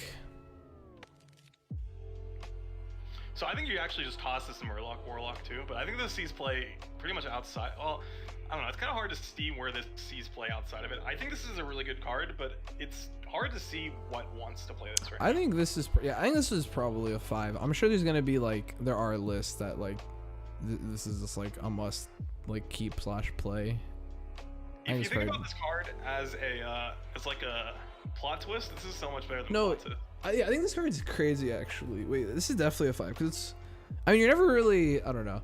Like, basically, it's like if your hand is bad, get a new hand. Like, if it's not what you need, and then it also is getting stuff from the bottom of your deck, which could be stuff that you like preemptively made good, right? Or like cards that you want. So I think this is a 5. I think this card's insane. I have it at 4.5, but I'll bump it up to 5, sure. Yeah. I mean, it's like, you know, it's a neutral legendary. These cards are sometimes insane stuff, you know. Next up, 1 mana 1/3 Vicious Slither Spear. After you cast the spell, gain +1 attack into your next turn. It's a Naga. So, this is like one of the best 1-drops in the set. So yeah, so I mean, 1 mana 1/3s are always just good, right? And it really isn't that good, but there really aren't better options. So I think it's and it probably sees play somewhere. I agree with that. Okay, that is actually literally all the 1-drops. Holy cow. Yeah. Oh my goodness. Moving on to the 2-drops. 2 mana 2/3 all Amalgam of the Deep. Battlecry, choose a friendly minion, discover a minion of the same minion type. This card seems pretty good. This is a 5. Yeah, it's I'm pretty sure this sees a lot of play in almost anything that wants a tribe. Yeah, Murloc mech. It's a crazy mech. This is a beautiful mech. Oh my gosh, we get more sharks. So this is a 5. This is one of the other good mechs that you play. This and the Click Clocker are like the only 2 good mechs that are playable. There are no other mechs. None. There's 2 mechs. They're both bad. And then that's it. There's 3 mechs. This card's crazy. They're all bad, except for this card. I agree, that's a 5. It's really good. Yeah, but no, this card's really good. You play it in any tribal deck. You play in the pirate deck. Of course, they made it an play epic naturally. Play in the pirate deck. You play in the Murloc deck. It's just crazy. Okay, next up, 2 mana 3/2 Murkwater Scribe. Battlecry. The next spell you play costs 1 less. Meh. Yeah, meh. I don't know. 1. I don't think you'll see play. Yeah, yeah. Next up, 2 mana 0/2 mech. Naval Mine. Death Rattle. Deal 4 damage to enemy hero. Yep. That's really bad. Yeah. So this makes the Mage mech card worse too. So yeah, that's really bad. 1. That's awful. Yeah, 1, 2 mana 2/3 Naga. Rainbow Glow Scale. Spell damage +1. Spell damage +1. It's pretty bad. Big it's like by Primordial Studies. Yeah. I don't know. What 1? It's like I don't know. A A lot of these cards just aren't gonna see play, right? Like naturally. I don't know. There's just better alternatives. Next up, 2 mana 1/3 Security Automaton. After you summon a mech, gain +1/+1. Yeah. It's not a great mech, but it's gonna see play in a mech list if mechs are. I don't know. It's like a 2 that's or sort of 3. the problem. Like the fact that this has to be played in the mech Yeah. It's like it's definitely weaker than a lot of these other mechs. So it's like a 2 or a 3. I don't know. It's not that great for the mechs. So I'm putting it at 1 because this card is so bad. it's really bad. Yeah. If you're playing a mech deck, I guess you have to play this. You have to play it. Yeah. And then 2 mana 2/3 Tuskar Trawler Battlecry Dredge. It's a pirate. Ooh, it's a pirate. Okay, this card's actually pretty good. Yeah, I don't think this sees play. Well, I don't think it sees play. I could see it being played in like a pirate warrior list or something. So you're not actually playing a lot of other stuff early, and it gets your or no, the pirate rogue. Sorry, my bad. Pirate rogue, because that's the one that you need to play pirates in. Maybe rogue plays it. I just think there are better options. Maybe though. Maybe. I think it's like a 2. Yeah. Next up, 3 mana 3/4 Crush Claw Enforcer. Battlecry. If you've cast a spell holding this, draw a Naga. So this card's crazy, in my opinion. There are a lot of decks that want a specific Naga, and then there's a Naga card later that's just bonkers insane. So okay, I'll give it a 3. I think this is a 4. I think Naga base decks want this. I think pretty much any deck that runs any Nagas probably wants this. Yeah, because you're fishing. You're getting it specifically, right? So. Fishing. No, I agree. I can see it. Makes sense. Next up, 3 mana 3/4 Puffer Fist. After your hero attacks, deal 1 damage to all enemies. It's a pirate. I see playing rogue. I think it's probably good enough. Yeah, that's literally it. Other than that, it's like a 2. I don't know. You're never just playing this card otherwise. I have it as a 3 in rogue, but yeah. Yeah, that's fair. Yeah. Next up, 3 mana 3/2 Reef Walker, Battlecry, and Death Rattle. Summon a 1/1 Piranha Swarm or Elemental. Okay, this is a 1. This is so bad. Right? Yeah. Like, yeah, terrible. Next up, 3 mana 2/4 Sea Scout Operator, Battlecry. If you control a mech, summon 2 2/1 Mecha Fish. So okay. This isn't a mech. This is not a mech, but you literally can only play this in a mech list. So you're probably playing it in the mech list. So the shark actually works off summons. So that is relevant. Okay, that's relevant. The big problem is that Paladin wants mech cards because, you know, the radar detector. It's not bad. It's just a 2. I don't know. I think this is a 2 because I still think the mech mage will probably happen, and this will be played in that. So, next up, 3 mana 2/4 Murloc, Slime Scale Diver, Dormant for 1 turn, Rush Poisonous. Yeah, pretty good. That's pretty good. Yeah, I was gonna say that's pretty good. It probably sees play and stuff. Play? Yeah, I don't know. But I think you definitely played in Warlock. No, yeah, I think it's a 3. I think it will see some play. I have it at 3.5. I'll just keep it there. Yeah, no, that's fair. Yeah. Next up, 3 mana 2/4 Beast, Smothering Starfish, Battlecry, silence all other minions. Yeah. 1. Like really? What? It's a 1. I think it's a 1. Why would you? No, this card absolutely dumps on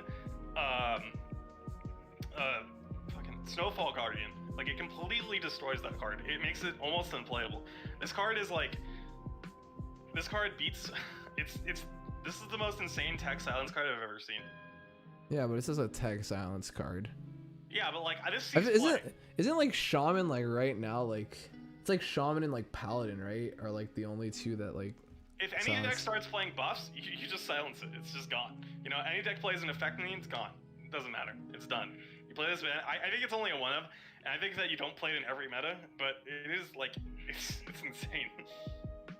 I also don't really like silence all their minions. Like I don't know. It's like so. It might as well just say silence enemy minions. Like I guess it's like more flexible than that. And like you said, it does do stuff against like the guardian and everything. But I don't know. So the Showstopper card there's a card called Showstopper. It's a 3/2. It silences all other minions as a death rattle. That's solid play. Yeah. This is way better than that. That's fair.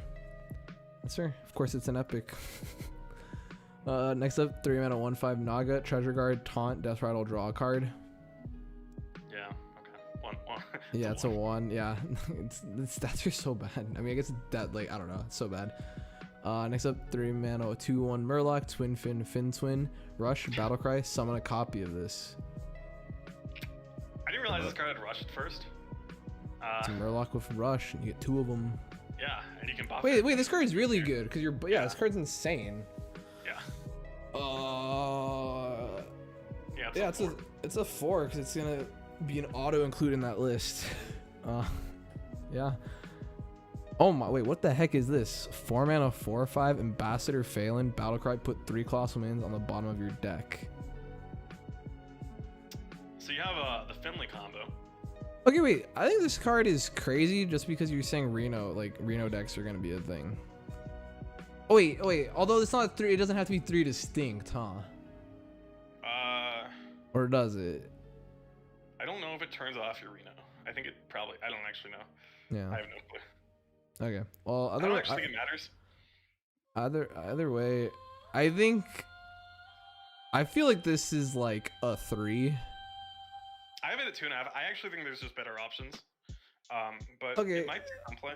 Honestly, I'm thinking of this as kind of like the same idea as like the current like oh my gosh, I can't think of the card. What's the dragon where you like make like, I guess it's like, okay, so the difference between that card and this card, it's like, I don't want to call it the backup plan, but I feel like since I think Dredge is going to be a good mechanic, I think, and the Colossal Minions on average have very impactful effects, I think it's pretty decent. Are you talking about Kazakhstan? Yeah. Oh. Yeah. I still think it's that card's better. Like those cards are yeah. I mean, they do have a stronger impact, like, and it's faster. But I think this card will see play. Yeah, I think it sees some play, but yeah.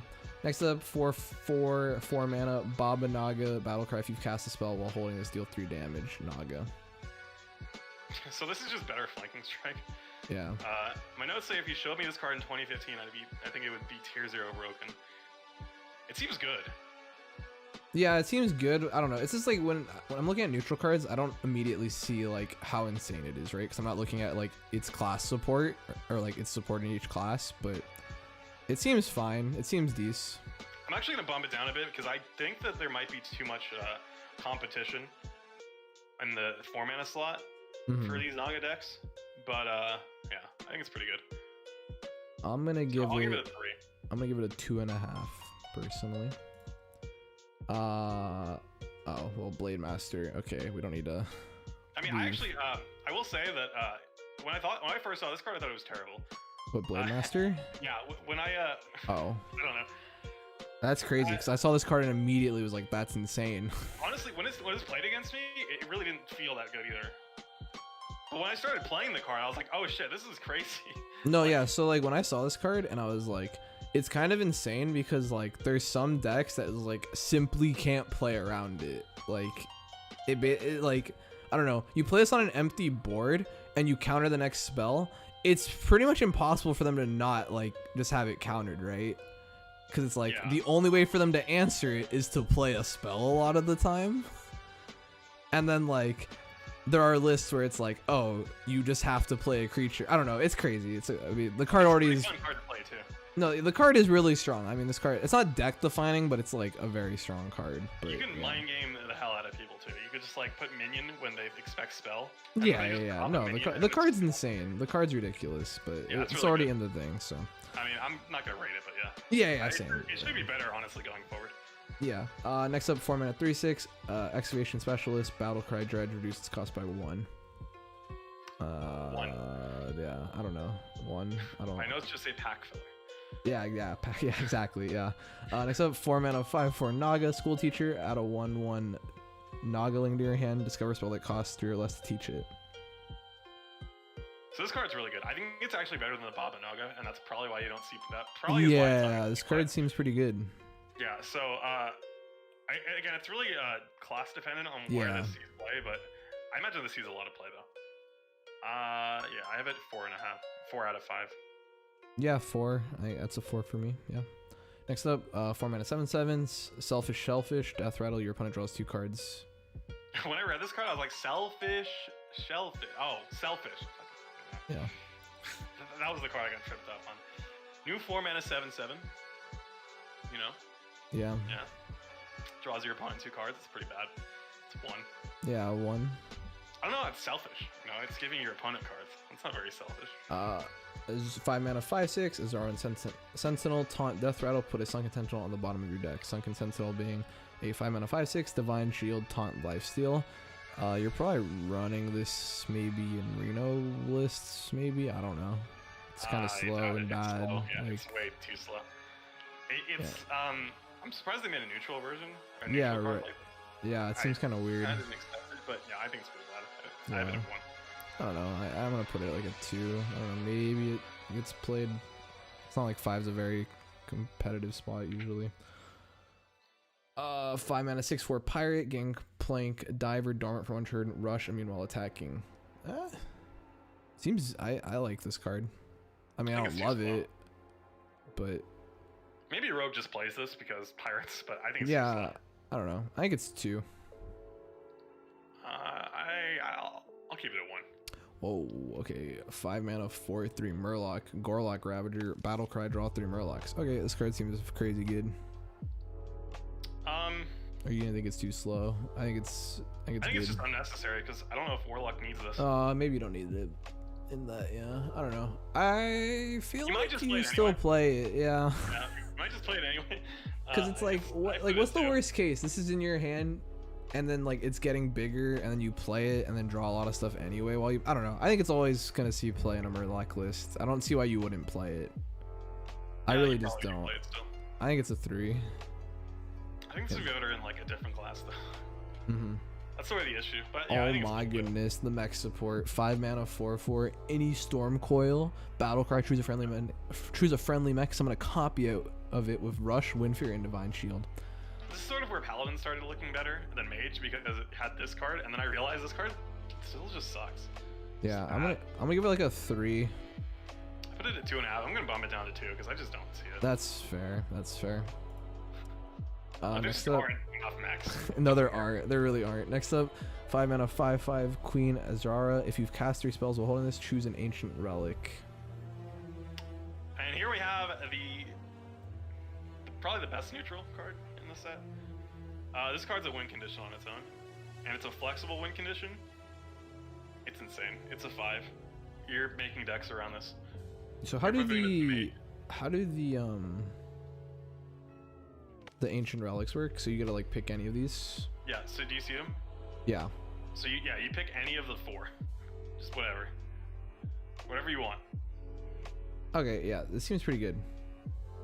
Solid 5. You can also get this off like mad early, like in some scenarios, which is like ridiculous. So you just toss a Colossus on 4 if you need that. No, yeah, like that's actually kind of crazy. More spells if you need value. Yeah, I think this is probably a 5. Or you can just deal 10 to the enemy hero. There's also a Naga, so you can also just like fish it. I feel like you that's what auto include both of those, right? I don't know. It seems very good. I think that's the last good card, by the way. Okay. Next There's up only 6. 4 more, so we might Okay, cool. Yeah. Next up 6 mana 3/7 Naga, Barbaric Sorceress, Taunt Battle Cry. Swap the cost of a random spell in each player's hand. Yep, that's a 1. That's a really bad one. Next up, 6 mana 5/4 mech, Mothership, Rush, Death Rattle, summon 2 random mechs that cost 3 or less. So here's the 3rd mech. It is like high main. We were talking about how the mechs didn't have enough support in like that weird mana range. Here we go, we're playing this. Yeah. We used to play piloted Sky Golem, okay? Yeah. Yeah. So this will see you play in the mech list. Yeah. It will, cause my shark is doing damage. I'm giving it a 2. It does do a lot of damage with a shark. I'm giving it a 2. Wait, you're not even giving it higher than a 2. Nope. It's a 2. I actually gave it a 2 too. Look at Okay. Yeah, there we go. that. It's a 1 though. I don't know why I gave it a 2. Okay, I read it today. next up, 7 mana 5/9 Naga, Slithering Death Scale, battle cry. If you cast 3 spells while holding this, deal 3 damage to all enemies. Here's another one. That's really bad. 1. I think that's Yeah. super bad. My notes say that. And this is the last one. Is a better option. 20 mana, 8/8 Naga Giant. Cost 1 less for each mana you spend on spells this game. Actually, don't think this is horrible. It's kind of a druid card. It's hard to play it in any other class. I think it's a 2. I could magically see it seeing play because giants often see play. So I'm gonna give it a 2. I think you're really looking at druid though.